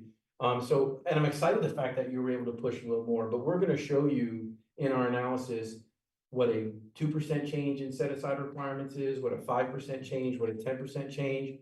And when you see, if it's like other communities where, and by the way, the set aside, how many units are required to be income controlled is much more sensitive than the target A or AMI. Because if I'm already at 65 and I'm just going from 65 to 60, that's a lot less impact than if I have to deliver 5% more of the units from market rate to 60. And so you'll see some of those calculation analyses will say, wow, that's in return costs, they're called basis points. So 1% is 100 basis points. You'll see a slight change could be 150 or 200 basis point change, which is huge. Imagine you're going to buy a house and it's 5% interest today and 7% interest tomorrow, what that impact on you would be in terms of what your mortgage would be. And it's similar in return calculations for real estate development. A 1 or 2% change is monumental in terms of whether or not it's competitive in the marketplace. So, or using example, if a market is 15 and I'm at 15.2 and you make a change and it drops me to 14.2, I just went from doing it to no way in heck I'm gonna do it because I'm now 80 basis points off what I can get from somewhere else, if that makes any sense. So we're gonna give you those sensitivities when we do this analysis so you as a community can understand, well, if we go from 15%, which is what we have now, to 30%, what does that mean? And when I did Boston's IDP update a couple of years ago, there were advocates that wanted to do 33% set aside at 40% AMI. And they were at the time, I think 12.5% at 70% of AMI. So not only did they want to almost triple the set aside, they then wanted to almost half how much discount you had, or double how much discount you had to give. And when we modeled it, it was negative, meaning the projects were worth less than what you built them for. And so we will be able to kind of answer some of those questions through the analysis of, can we go from 15 to 18? Maybe. Can we go from 15 to 25? More than likely not, without having really potentially affected the market willingness to make investments here. So I've got a couple of questions. I want to, you're generous with your time and I want to use it well, but I want to make sure that we get comments in and then see where we go from here. Okay. Councilor Wright and then Councilor Lucas. Thank you. I'm gonna give you a couple of my questions and maybe you can fold into one answer. So I'm very excited about this model, this feasibility model, and I love color coding things. Are we gonna have access to that model, or is it we have to send you information and then you run the model? And then, is there mixed use in that model, and can we go down to fewer numbers? You know, a 4-unit building would require X number of dollars to be put into the Affordable Housing Fund. And then, are you gonna check with some recent projects that have been built and if it fits the model? Okay. Yes, you will have the model. No, you are not going to have to call me every time you wanted to run it. I don't know what Barney has been telling you about us, but that is not how we do business.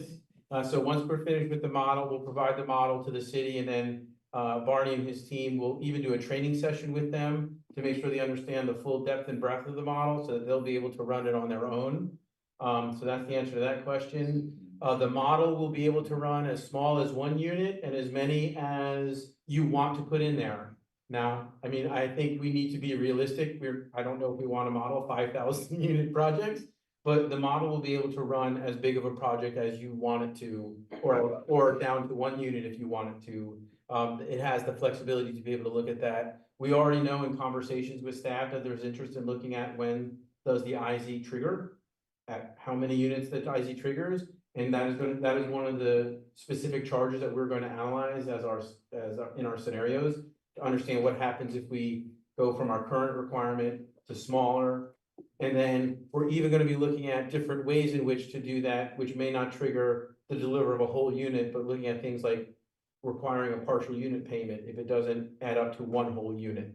So if the math of our policy says you owe me 1.2 units, what do we do with that 0.2 of a unit?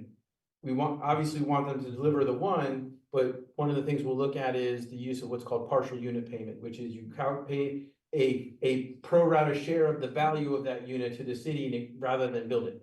And in my example of 1.2, you would deliver 1 unit and then you'd have a 20% payment. And we're even going to show you different ways to calculate what that value should be based off of, depending upon different approaches. And I don't want to get too crazy into it in this conversation because half of you are already bored to tears as it is, but we will get into all that with you and explain to you the different manners in which you do it and what effects that has based on the different policy options that you want to consider. And what was And your is third question? mixed use, is there mixed use in the model? And also, are you gonna take one of a recent project and put it in through the model and see if it comes out as, yeah, it should be built, just to kind of check the model? So we always ground truth our models by trying to look at existing projects, and we'll work with staff to get information on that because that is a way to make sure that our model is not completely out of whack. And so, yes, we will be doing that. Barney, do we have mixed uses this? I don't remember. That is one I can't remember. We haven't looked at that, I don't think. Okay.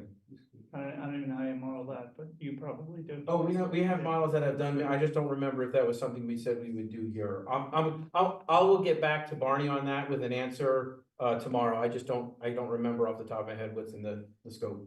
Okay, well, thank you very much, and I find this exciting, and I could talk about it for another couple hours, but I'm probably the rare person. You don't have it, sorry. I think Councilor Lucas, and then I want to come to Councilor Getz. Thank you, Chair. I just want to correct or update the gentleman from RKG. Sorry, I didn't get your last name. When you were talking about that 1.2 affordable housing units just now, and your question was, what do we do with that 0.2? We already have it in our IZ ordinance where the developer pays into the Affordable Housing Trust Fund and the Newton Housing Authority. So we already have that on the books right now. Well, there are other options too that could be considered. But yes, I appreciate the clarification. Yeah. And so I serve on the land use committee. Everyone on the council is probably aware of that, but we are the committee that approves the special permits for housing developments, 3 units or more.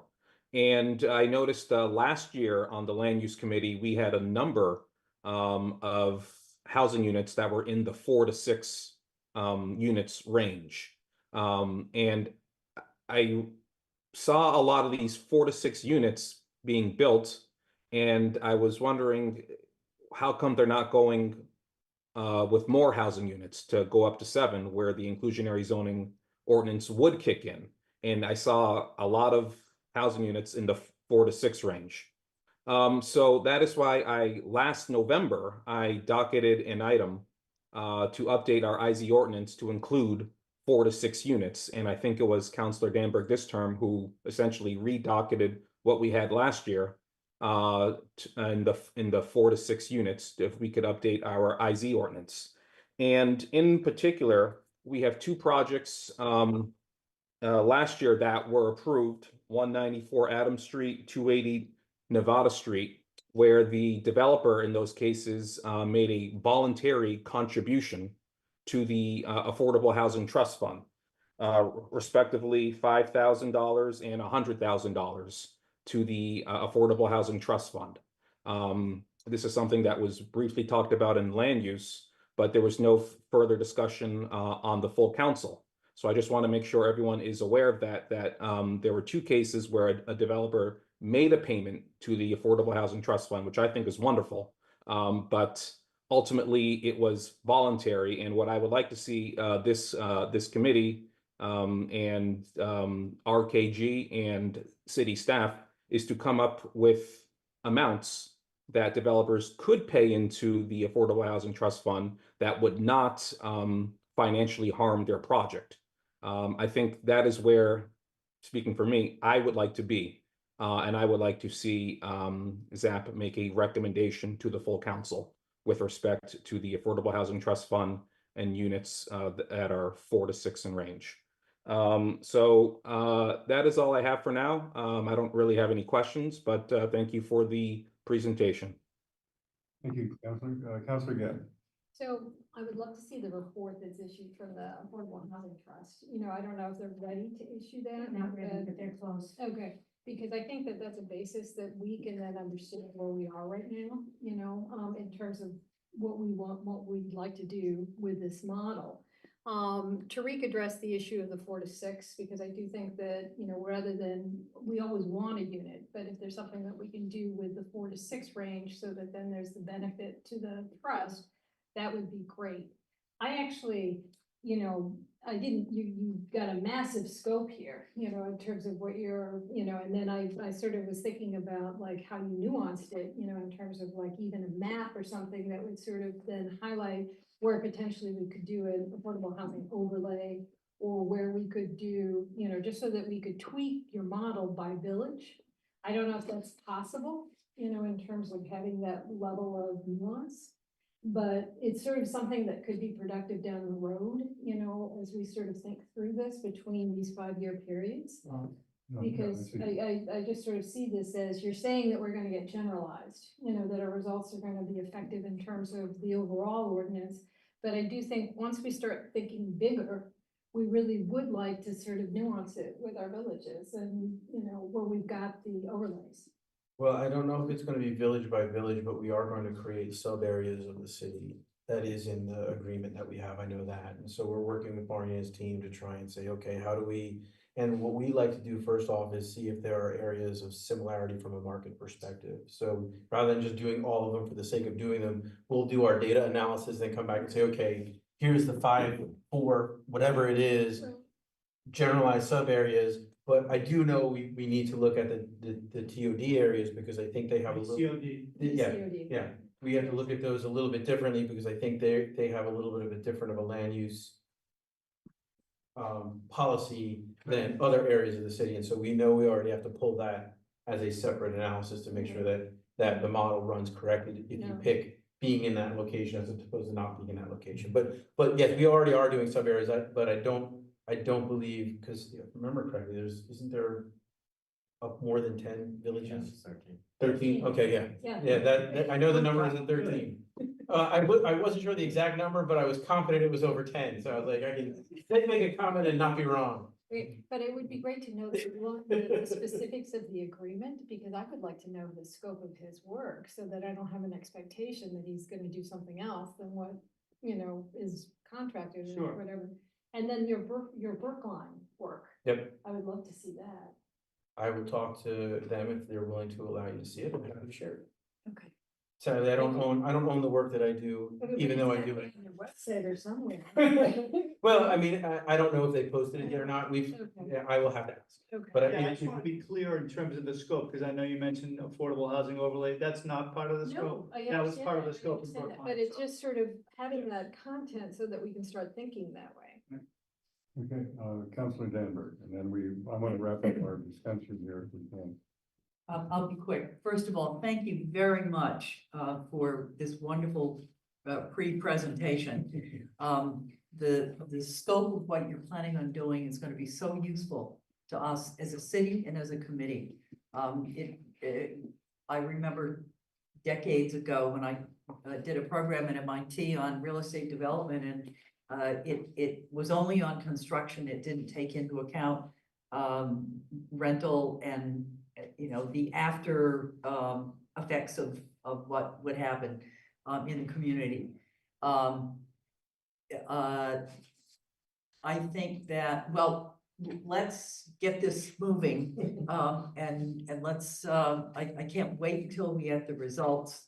I think that the question about whether we could do it, nuance it to different, areas of the city, I don't see why not, because you've got different land costs and you've got different rental potential, and you can put all those figures together, and it's kind of like a glorified Excel spreadsheet that'll just spit out the numbers when we change the variables.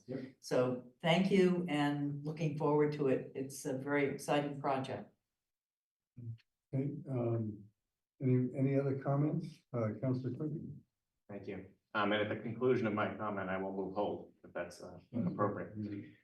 At the very beginning of this, Commissioner Heath said, it's time to update our IZ ordinance, and so we're engaging in this. What I would like to ask is whether it's part of it, or if it could be part of it, is on what basis we look to review the IZ ordinance. Is that a change in a specific market condition? Is that a change? Is that just enough time has gone by? What would be the recommendation about how frequently we revisit the IZ ordinance after, we've gone through this process and perhaps done a revision? What should we be looking for even past that to say, hey, X happened or X and Y happened. Let's relook at this and see if market conditions have changed, and we need to revisit the ordinance to make sure that we're still encouraging affordable housing development. And then with that, I would move forward. Yeah, that's good. Okay, Madam, on the discussion of the poll, I just want to indicate that, again, I appreciate, and we'll talk offline about the timing and how you return and what you do with this. I think that ultimately this whole analysis translates into a recommendation for an amendment or not to our ordinance. If you come back and say our ordinance is doing the best it can, based on your analysis, we leave it alone. If you say there's an adjustment in this situation or that situation that might produce some more affordable housing without creating impacts that you don't want to see happen as a consequence, then we need to know what that is. But I guess the point is, we don't know without going through the analysis what the outcome is going to be. So I just wanted everybody to prepare. You may go all the way through this and say, we've spent some money and just don't do anything else, right? And now that's That is probably possible. unlikely, but Yeah, that's correct. That is possible. because I've been a veteran of this committee a long time, and we've worked in this ordinance how many times? At least 3 or 4. So this is an ordinance that has literally gone through multiple revisions to get, but I don't think we've had the benefit of a full model behind the changes that we've done in the past. Well, we did the last time because you So did them all. 2019, we this is an update to that work. Oh, it is the one. I'm Yes. sorry. You're right. Apologies. Okay, but never mind. So, But you're still not wrong. yeah. We may go through the analysis and realize we are at efficiency. Yeah. All right. So a motion to hold. All those in favor say aye. Aye. All those opposed? Any abstentions? The ayes have it. We hold the item. Thank you very much for coming, and we appreciate your patience to, I don't know if you listened in on any of the other conversations, but this is very interesting. Anyway, thank you. Look forward to seeing you all. Thank you, Mr. Heath. Mr. Heath, you have an item that is next on the agenda, which is regarding possible amendments to change the rules we just enacted for retaining walls for multifamily, commercial and industrial buildings, specifically 31724. I'd like to get to the next item. Are you comfortable with us holding this? I am. Okay, so Councilor Krinsman is our official mover of hold items. Would you? Move hold. Thank you. All those in favor say aye. Aye. Opposed? Abstentions? You're opposed? No. Okay. I'm seeing the next item. We want to move to the next item. We have a sort of a target of getting people in and out of here by 10 o'clock. Yeah. Was 45, 24, and 44, 24 those together? Yes. 44, 24 and 45, 24, yes. And I think Councilor Princeman, even if he didn't explicitly say so, was moved Usually forward. fast. We will treat them as a unit. Thank you for being. I could get in a whole, move hold on any. Oh, God. All right, so let me explain this one. This was requesting discussion and possible amendment to section 3.44 of chapter 30 of the zoning.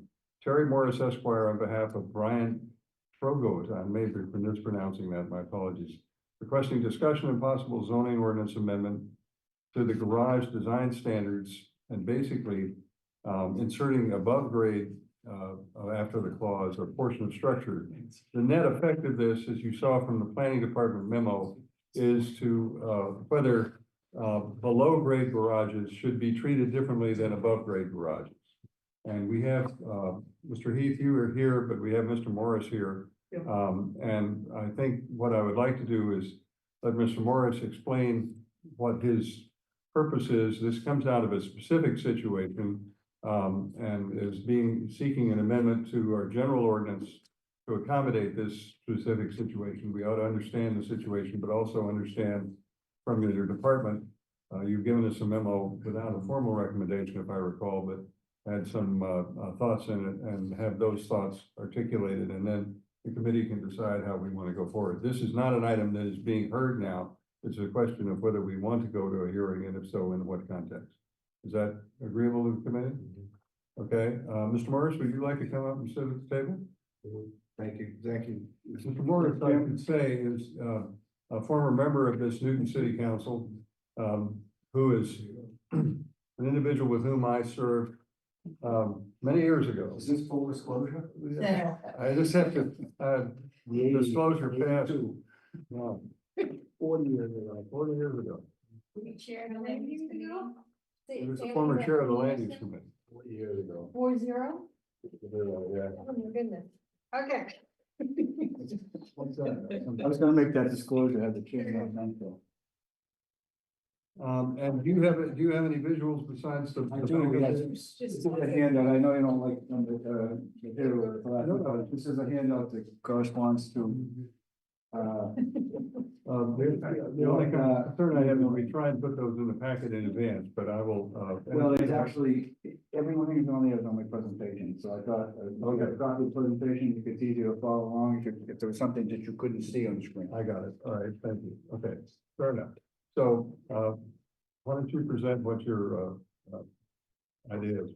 We've read the documents, but I think. So what I handed out first is a background, a sheet background, which, if you could, name the background. Yes. Okay, so. This describes it's on Commonwealth Avenue, Ward 4, just around the bend, when you're heading east on Com Avenue, out of Armadale Square. It actually consists of 2 lots. Actually, we could switch them to the next one to show the 2 lots. We'll come back and forth. No, that's the third. Here we are. These are the 2 lots. They're individual lots in which there was an existing 2-family house and a proposed new construction of a house. What I'm describing to you is a situation where instead of putting 2 curb cuts for 2 cars each opposite here, closer to this turn in the road, we actually proposed a single curb cut having access to through this driveway to this basement area garage, and then further on proceeding to this garage. Now, Both below grade though, right? both below grade, entirely below grade. To be clear. How do you And- get through, can you just tell us how you get through from that one to that one? You go from here, right there, there's a connector right there. So there'll be no cars, so that. No cars, there's a no. Way to get there. Okay, okay. Is this single owner? Right, no, these are separate lots. There's an easement, actually. This is actually an easement plan that was recorded in the registry of deeds. But they're in common ownership. Pardon? Common ownership, the two lots? No, they're not, they're separate owners. One principal, two different entities. Bonnet Drugs, ComAb LLC, and I forget there was a different LLC for the second lot. So the situation arises where if we go to the next one, Jacqueline, please. No, this should be, yeah, that, well, no, back. This one, if you could reduce it, because we want to see, well, this is actually 3638. Can you go to the one below, the one above it? There we go, 30, this is the garage configuration in the first house. And you can see here, we're coming in the driveway.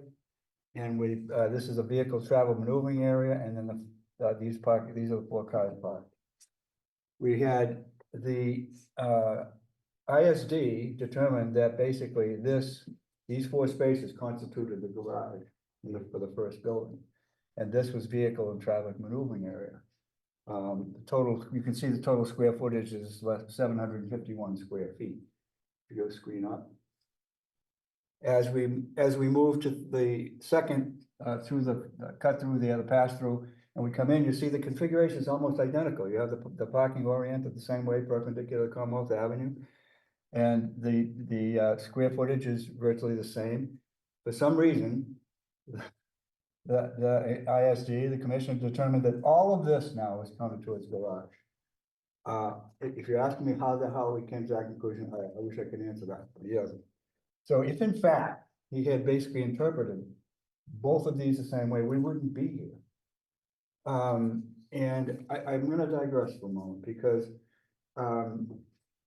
this speaks to a procedural issue. In the land use committee, and I spoke to the former chair of the land use committee. The land use committee has a vehicle, a process, where if someone has built a project and then there's changes, that there's a mechanism called consistency ruling. It's now been embodied in the portal system, where where it goes to the commissioner for a decision. There's a mechanism in there where he can then ask for the opinion of the land use committee to determine what, to help him form his decision. Unfortunately, in this situation, there is no mechanism between the zoning and planning committee and the land use committee and the commissioner to inform him about what might be a reasonable interpretation of the ordinance. Now, if we go to the ordinance itself, I think that's the next one. This is the definition of a garage. A garage, an attached or detached building or portion of a building that's able to be accessed by automobile or is used or intended primarily for the storage or parking of motor vehicles. What I had proposed, being put in the situation of having to deal with the adverse interpretation, was to basically insert the words after detached building or portion of a building above grade. So a portion of a building above grade. And what it said to me is that a below grade parking is not an attached, it's not an attached garage. I mean, what's happened is there's been a proliferation now of putting parking below grade, but because that has been a way for people to develop site plans that are actually putting the parking out of sight. And it's something that has been blessed by the land use committee and ultimately by the council to put that parking out of sight. And I realized that the council is sitting here who spent many hours, many months going over the garage ordinance. And I know that it's postponed, an enactment date or effective date got postponed and finally passed. But if we go to the next slide, please. The argument.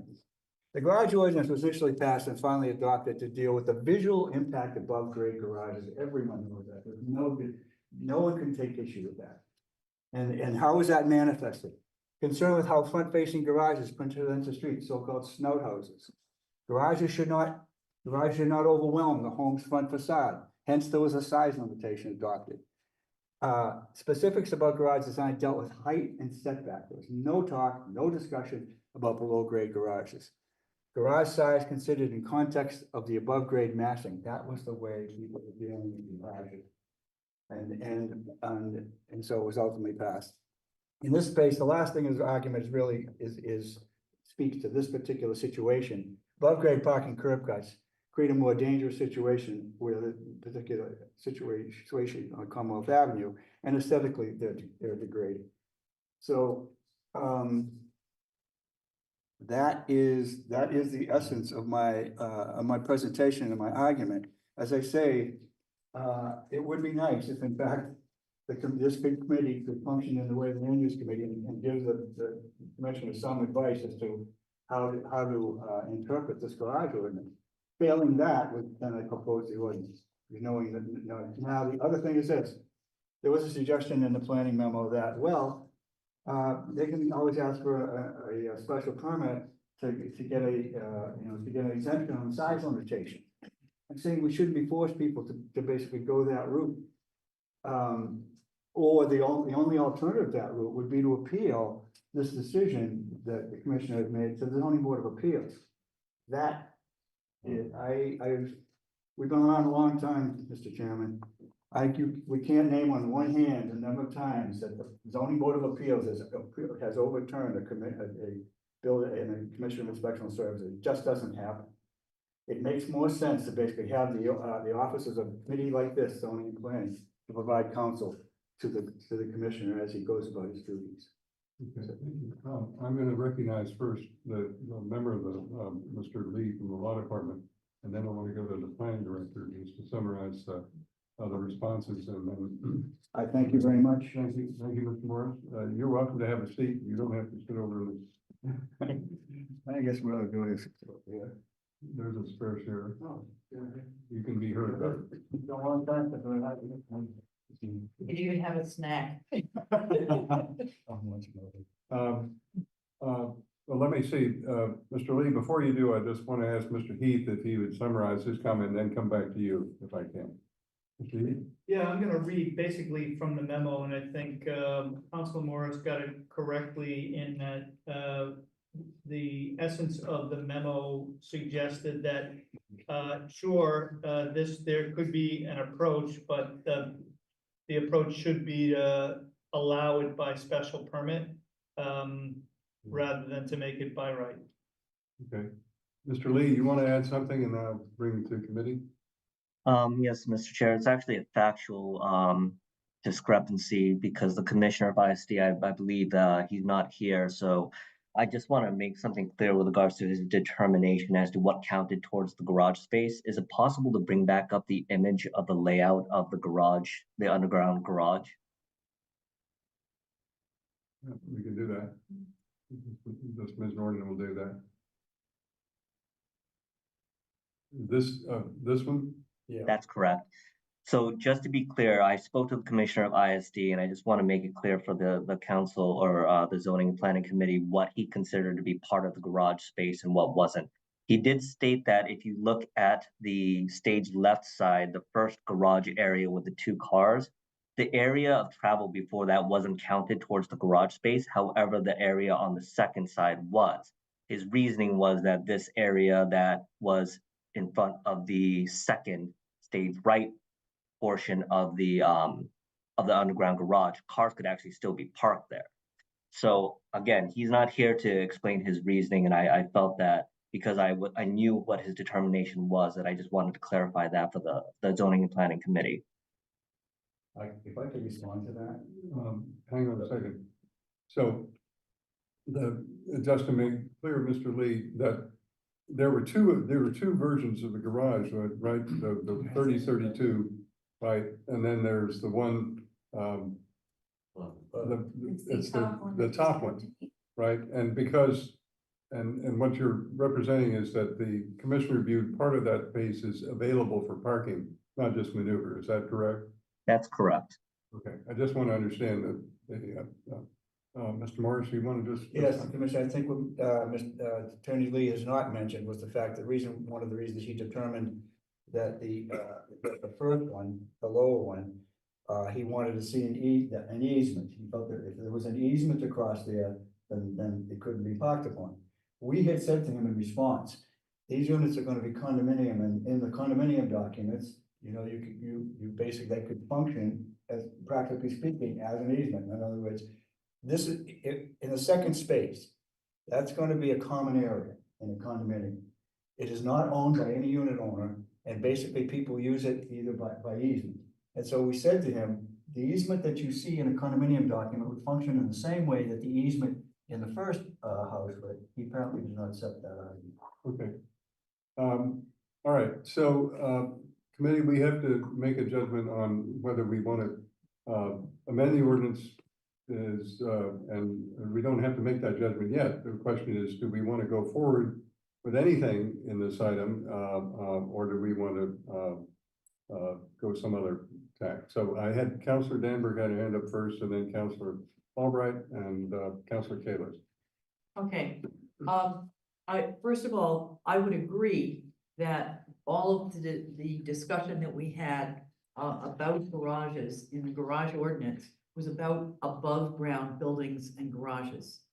I do not remember, I was involved in that conversation, and I don't remember any discussion whatsoever about underground garages.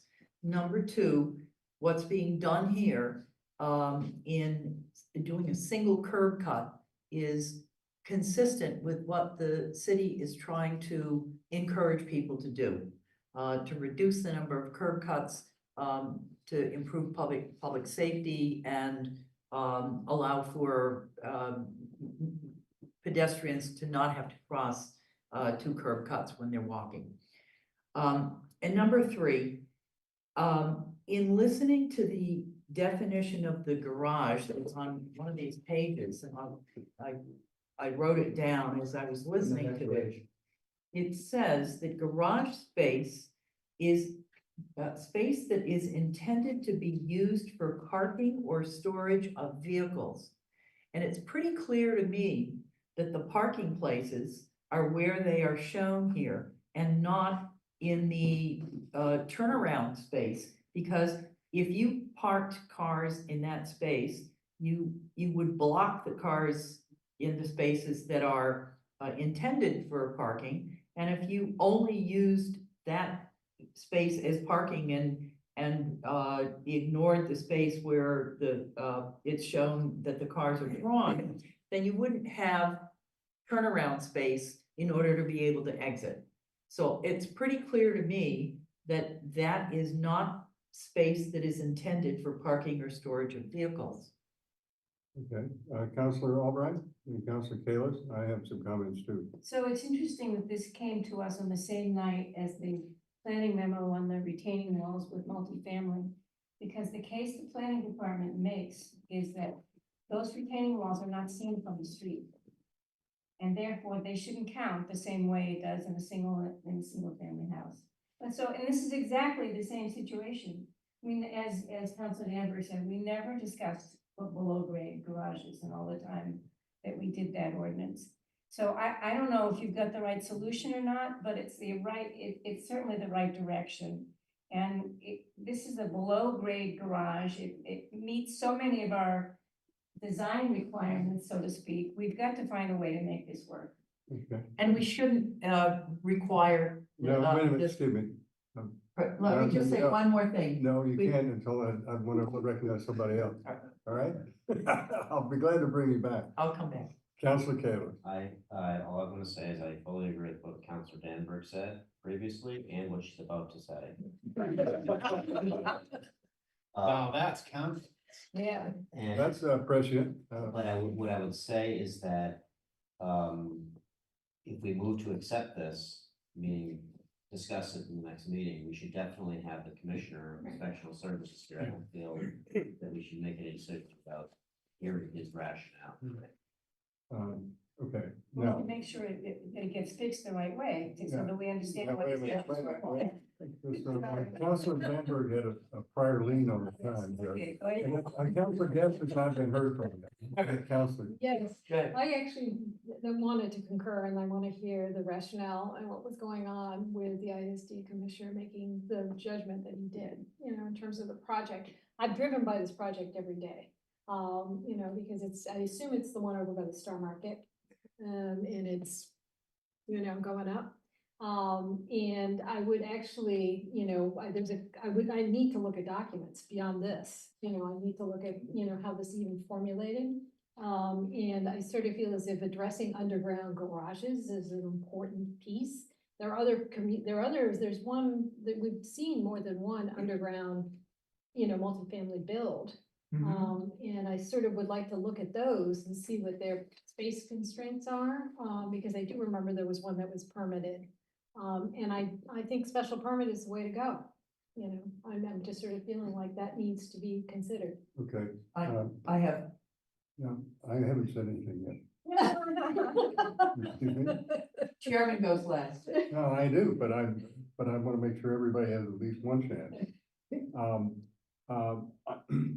One of the reasons I'm sympathetic to the planning department concept of a special permit is that it does maintain the basic standard that we have in ordinance of 900 or 700 square feet for a garage space. How you interpret what is a garage or not is part of what the issue on this site is. And there may be, certainly the Commissioner of Inspectional Services and there is a collateral recommendation that Mr. Morris is making that there needs, or the city would benefit from some consultative process with the commissioner about these things that's less than the full appeal to the ZBA. That's a separate question that we don't really, it's generated by this situation, but is not something that is formally before us, although certainly we can consider it. But as a policy matter, I'm uneasy about making a distinction just because the grade of whether the garage is below grade or not, in terms of the size. And so I too am sympathetic to the special permit solution because that gives you the ability to come in and make exactly the kind of case here that should provide you relief. And I would suspect the land use committee, again, I'm not a member of the committee, but you were former chair, would look favorably upon a recommendation for a project like this for precisely the reasons you've indicated. But I'm personally reluctant to entertain a change to the basic structure of our ordinance, whether it's below grade or upgrade of the size issue. I think this problem can be solved by a much shorter route than changing the ordinance as a whole. Because again, I'm concerned about what impacts we might have in other contexts we don't see before us. And, in a curious way, we've been trying to, although I'm one of the people that still prefers to have some parking in the city system, we've had a lot of voices saying we shouldn't be encouraging parking, and just by putting it underground, we're not necessarily solving that concern. So that's just my perspective. I would not entertain personally making an amendment to the ordinance as a whole as indicated here, but I would support the special permit recommendation of planning department. Now, having had my turn to speak, I'm going to recognize. I'd much prefer this side of the table finish their whole. All right, now, Councilor Danberg. Thank you. This was part of my original thought that I just did not express at that time. I know that there are folks who think that the special permit can resolve all things. And it can resolve many things. But this instance is an example of our not thinking when we were discussing the garage ordinance that we needed to discuss what was underground because we were dealing with the aesthetics of a garage, what it was gonna look like, how it was gonna impact the plan on the lot. We were not thinking about the putting a garage underground and not having to deal with a snout house and what the garage doors look like from the street. This I do not think that this is something because it was the fault of the zoning and planning committee in not dealing with this. I don't think that we should force a developer to go to a special permit in a circumstance like this. Time is money, and it's not right for us to cost a developer money because it would take another month at least for this to go to land use and come out of land use. So I don't think that in this circumstance, the special permit is the way we ought to go. Okay, now, Councilor Kalis. I agree with that, as I said. But I think the important thing is we don't know how our city is gonna develop over time. So I think that we do have a solid above ground ordinance. We need one for below ground. Well, this is, I was just gonna say, this is a specialized situation, and if there's a particular value in having below ground ordinance that's different, we're gonna be taking up retaining walls for a different purpose. That's a general purpose, but I'm not prepared to make a general purpose change to solve this problem. That's just my own view, but we need to decide what we're gonna do about this. Counselor Oliver, you haven't been heard. You want to say anything? Yes, I did, thank you. I'm just curious, how big is that full space underground? Not including it looked like there was actually gonna be conditioned space, like how big is the actual underground garage? Well, if he includes the whole thing, it's I am. over 1,000. I do want to include the whole both thing, the travel space and the parking spaces. that's what I wanna know, I'm curious, The parking spaces have been calculated, 751. yes. The other space, is probably a little more than that if you look, just you eyeball it. Yeah. But So it's, the cars are rough. it's at least the same amount, so it's probably 1,700 square feet. Per side, I'm guessing, I should. Yeah, I hesitate ish, to right? guess, but. cause Per side. right, I couldn't agree more with pretty much everything I've heard here in terms of I'm not so sure to me, special permits are are literally there for an exception to our zoning. Like, I think that's the most basic way I can say or define what a special permit is for, or what it is, that whole process. Whether or not we have the right solution for an underground parking solve, I don't think I've seen that anywhere in zoning. Like, I don't think there's anything that regulates how big it can be, how many spots, I think we need that. I think that's an interesting conversation. And if we had that, I think then I'd be much more aligned with, hey, well, yeah, this is what we're gonna do above ground because there are aesthetic implications, 100% agree. But if it's underground, there are probably other things we need to think about, probably beyond the scope of just saying, oh yeah, just go ahead and do it. But from my perspective, I'm not against this going for a special permit so that you don't have to wait and your client doesn't have to wait to continue to move on with this. I look at this, I'm like, this is what we want. We want the cars out of sight. We don't want massive garage doors in front of the, facing the street in front of the building and so on and so forth. To me, this represents what we should probably start the conversation with when we start to talk about underground He's parking. asking for a recommendation to the commission. So, but And I do want to understand where he's coming from as well, that's the only missing part of this conversation I haven't heard, but I'm inclined to hear this. so here's my recommendation to the committee, but you can decide whether. Can I speak? Oh, sure. Councilor Wright. I, That's my fault. John's my spotter. I depend on the vice chair to be the spotter for the hand.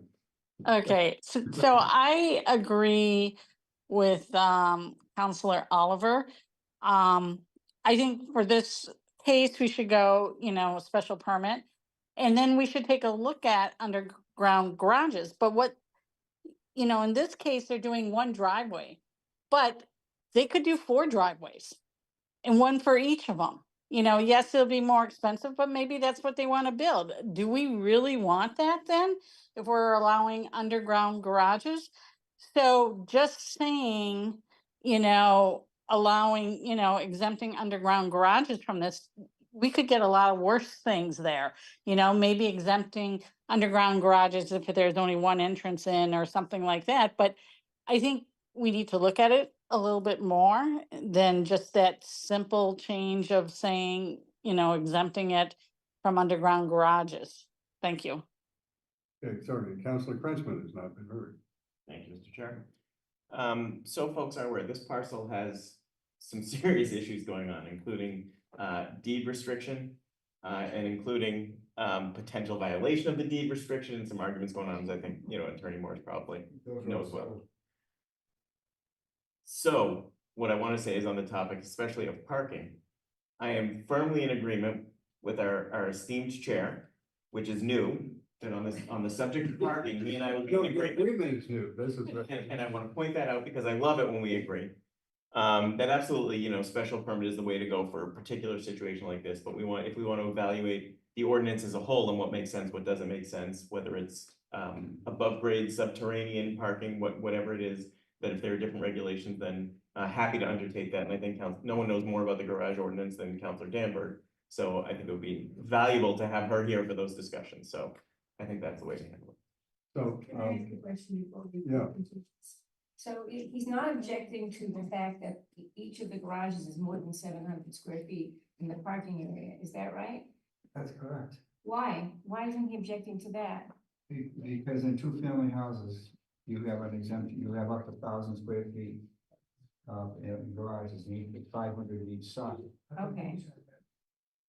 Okay, so the fact that this is a travel lane does not count, in his I mind. can count in the first house, but it does in the second, that just doesn't make sense. But it's a travel lane, like in an underground parking garage, there's a travel lane. I don't understand why that's not a travel lane. Well, this is his determination, and again, we don't have oversight of him at the moment. The question is, what would we do have oversight of? I'll let you respond here in a second, Ms. Morris, but Councilor Danberg is eager to speak again. Thank you. In our garage ordinance, we have a maximum of 750 square feet with 3 parking places. That is strictly for the parking of the cars. In order to access that, you have to have a driveway. You have to have somewhere to back out on and somewhere out waiting. So this extra space, the backup space, I'll call it, functions in the same way that a driveway would function It's a if it travel were on lane. the exterior. It's a travel lane. So Mr. Morris, you want to have some? Yes, if I could. Certainly. I felt compelled to, as a last resort, to have to amend the ordinance because of that interpretation. I don't want to get embroiled in an analysis going about the impact of making a 2-word change. It's not my intent. I really think, and I was pleased to see those 2 councils looked at it and said, wait a minute, how did you interpret it that way? And the fact that Mr. Lee, Attorney Lee, gave that explanation just confirms what I believe. I mean, the idea that he approved the first one, fine, because he said you couldn't park there because there's an easement. And he had my client put the easement on there, that's why you see the plan. So that satisfied the first, I'm almost there. That satisfied the first house, so we told him we would do the exact same thing on the second house, and he didn't, he rejected it. Mr. Chairman, I think there's it's useful if the members have their own opinion and feel the same way at least 2 others feel. That he could take that into account the way he takes account advice from the land use committee and basically put this thing to bed without an amendment and without a special permit, if they're done with it. And if we Okay, want to that- deal that- with a special permit for underground parking garages, we can do that, but not based on this one Right, garage. or change the ordinance. Hang on a minute. All right, so, the planning director wishes to be here. Yeah, so the person that isn't here is Anthony. Yeah. So I think he needs to be at the committee as well to explain his interpretation on things, and I defer to Attorney Lee as to whether or not the committee can compel Anthony like in land use. I don't think there's a format for that there is a consistency ruling. We don't have that at the moment. Right. I think part of the difficulty is that there's, as Mr. Morris indicated, for special permits, there's a question of consistency ruling where you Right. made a decision and then you're asking, is that change consistent with it? This is different where you're looking at an oversight role for the commissioner. And frankly, I know you're concerned about the ZBA, but that is the general route for an interpretation. So in order to move this process along, candidly, colleagues, we've got a lot of things on our agenda. I'm not prepared to start moving how we deal with underground garages as to just think about how much time we've got. We're not going there if we can avoid it. I would like to solve the concern that's been represented here. Mr. Morris has, I think, two, I would be glad to support, amending providing a special permit for two-family, just as the planning department indicated. We have this ability for single-family houses. You can come in and ask for a larger garage for a single-family house. I don't think it's in the ordinance. That would be an amendment to the ordinance, but that would be a relatively perfunctory one. We're just making something available to a two-family detached that we have for single-family detached. And that would seem to me, let me finish. All right? Go ahead now. Try and let committee members speak before the chair. All right? But I think that would, that is a solution of general application that I think grows out of this that I would be willing to support. I'm not willing to support changing the general standards for parking underground from the surface because I don't know the implications of that, as we've talked about. I don't think we have the ability to tell the Commissioner of Inspectional Services that he should interpret something differently, although we might individually agree. But that's not our role. We don't have that capacity before us. So, and I certainly wouldn't want to try and tell him that without having him have the opportunity to be here. And given that we have so many things to do in this committee, I'm concerned that we try and respond to Mr. Morris's situation in a way that is consistent with our general zoning policy, and then see if we have other things we want to do. So that's why I would be prepared to support taking to a public hearing a recommendation that we allow a special permit for the situations that the planning department indicated that are already available for single family, but for two family.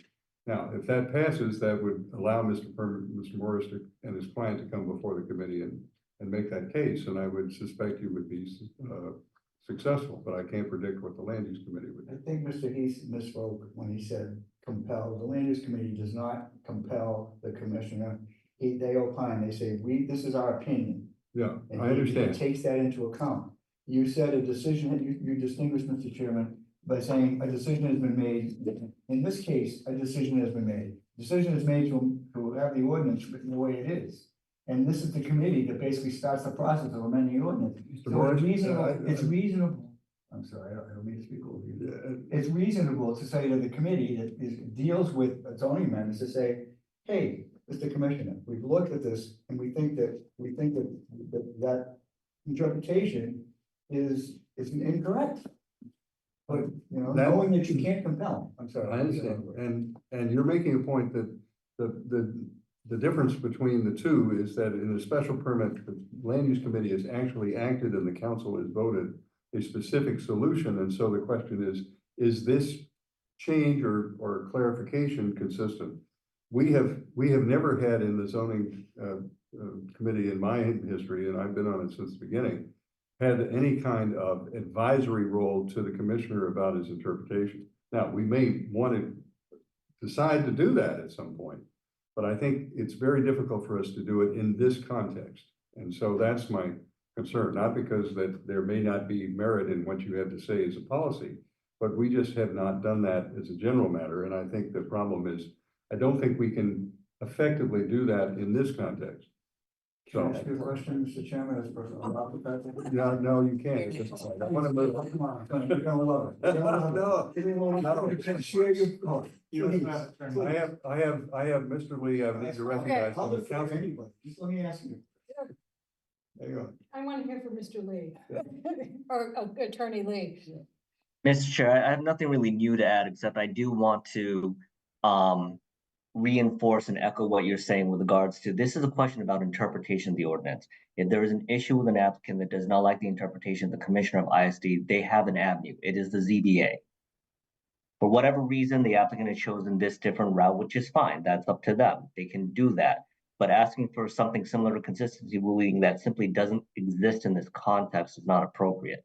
If they don't like the interpretation, again, they have the option to appeal the determination of the ISD commissioner's reading of the language and go to the ZBA. Counselor Wright, your hand is up, is that again, or an old one? Old one, sorry. Okay, Counselor Kalish. So if I heard you correctly, you were encouraging us to move to, special permit? The idea of if there's an amendment to the ordinance, it would allow the same relief for a two-family detached structure that we currently have for single-family structure. That's what the the planning department, I think, in their memo indicated correct. was a. You can do this with a single family, you can We can, request. we have the ability to do it for a single family, we just don't have it here. So what's our action here? Then what we would do would docket an item to make that amendment and then have it heard. And then, assuming that the, council votes for it, then we would, So I would move to adopt that item. okay. All right, Counselor, and then, excuse me, Counselor Getz, sorry. Yeah, no, I'm concerned how we got here, in terms of what the request is. And I don't think it's appropriate, to be asking to amend our zoning after the fact, in terms of like, I am even curious how this construct was approved initially. In terms of like looking at plans and then sort of distinguishing where the garages were, where the easement was, and how it evolved.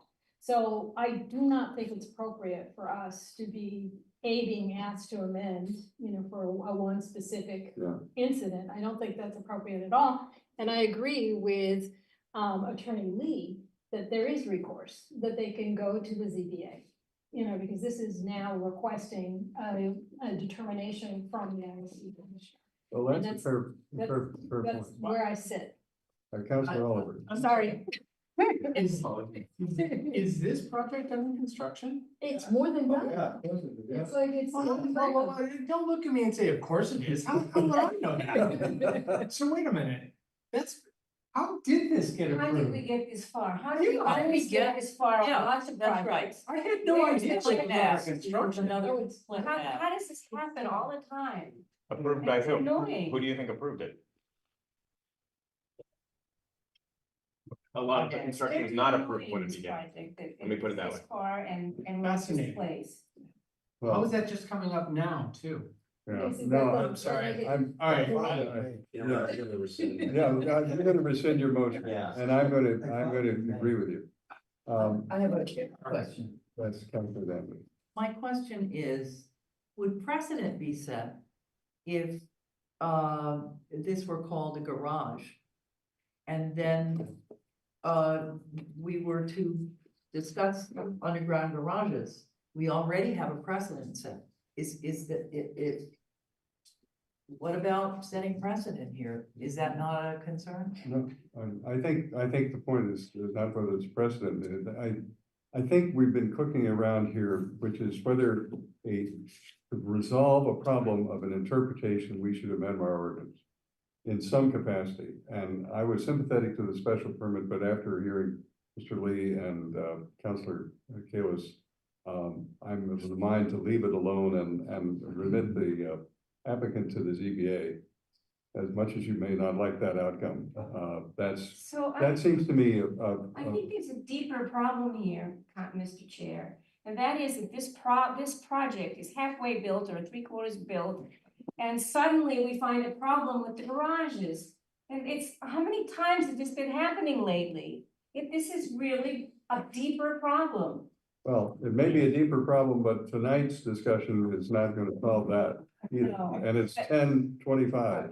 But I don't, No, I think we have to be very careful about how we treat a person that's coming in front of us.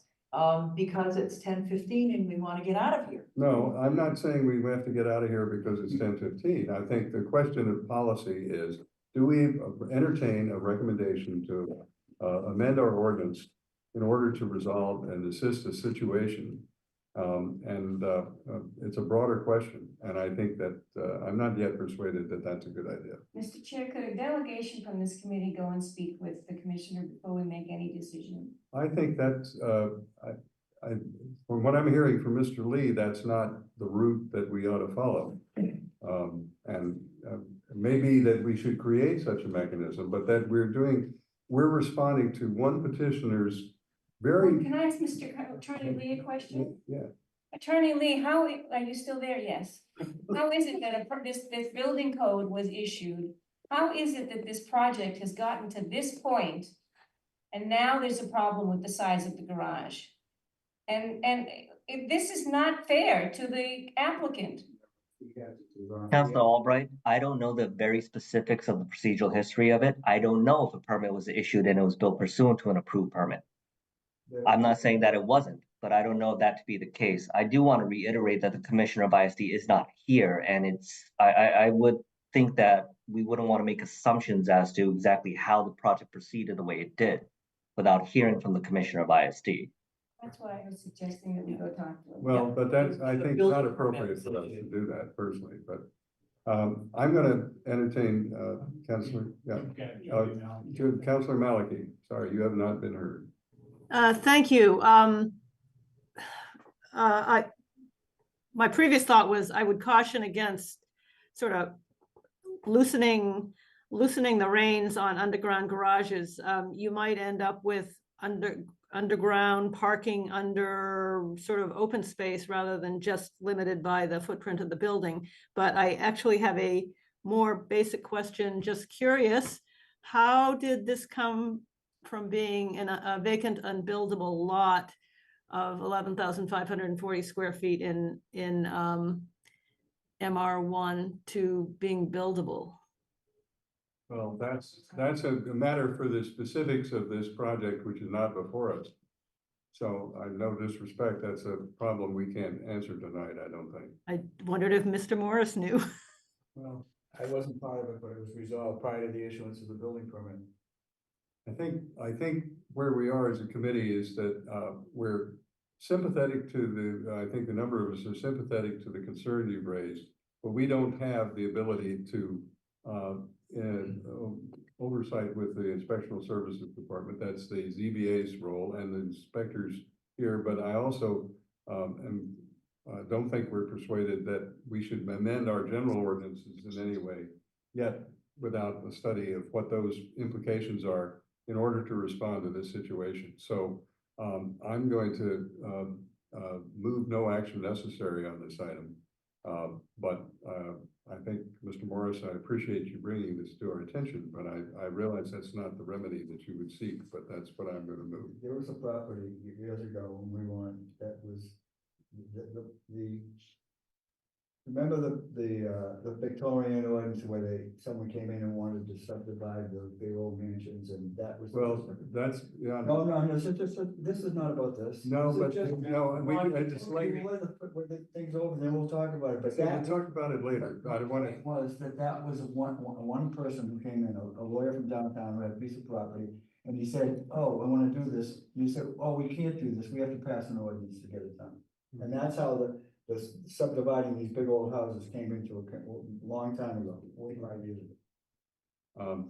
All right, I yield to someone with as much historical knowledge as I used to have. Anyway. I will concede that we went to the same law school together, and you were a professor and I was simply a student. Never mind.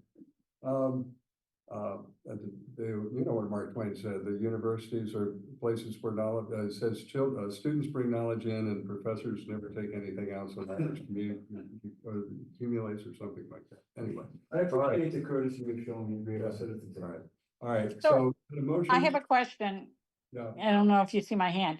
So I would prefer that instead of no action necessary, is that we take a look at it and allow two families detached or attached, whatever it is, to go to a special permit. Why isn't that really being offered? So you want to do nothing? Because that's a change in general to our ordinance that I'm not sure is warranted, because we're trying to respond to one situation. It may be a good policy generally, but we haven't had a conversation about that with the department. We don't know the implications. That's why I'm not to go there. So that would be a separate docket item, basically. Do that on our own independent. Okay. All right, so just to move things along, I've made a motion. NAN, all those in favor will say aye. Aye. Aye. All those opposed? All those abstaining? So the ayes, 2 abstentions? Councilor Albright, Councilor Danberg. Okay, so the ayes have it, it's 10 a.m., but I think the, conversation can go forward with the ZBA. You very well. All right. Thank you. To entertain a motion to adjourn. So moved. I don't want anybody to tribute on my corner.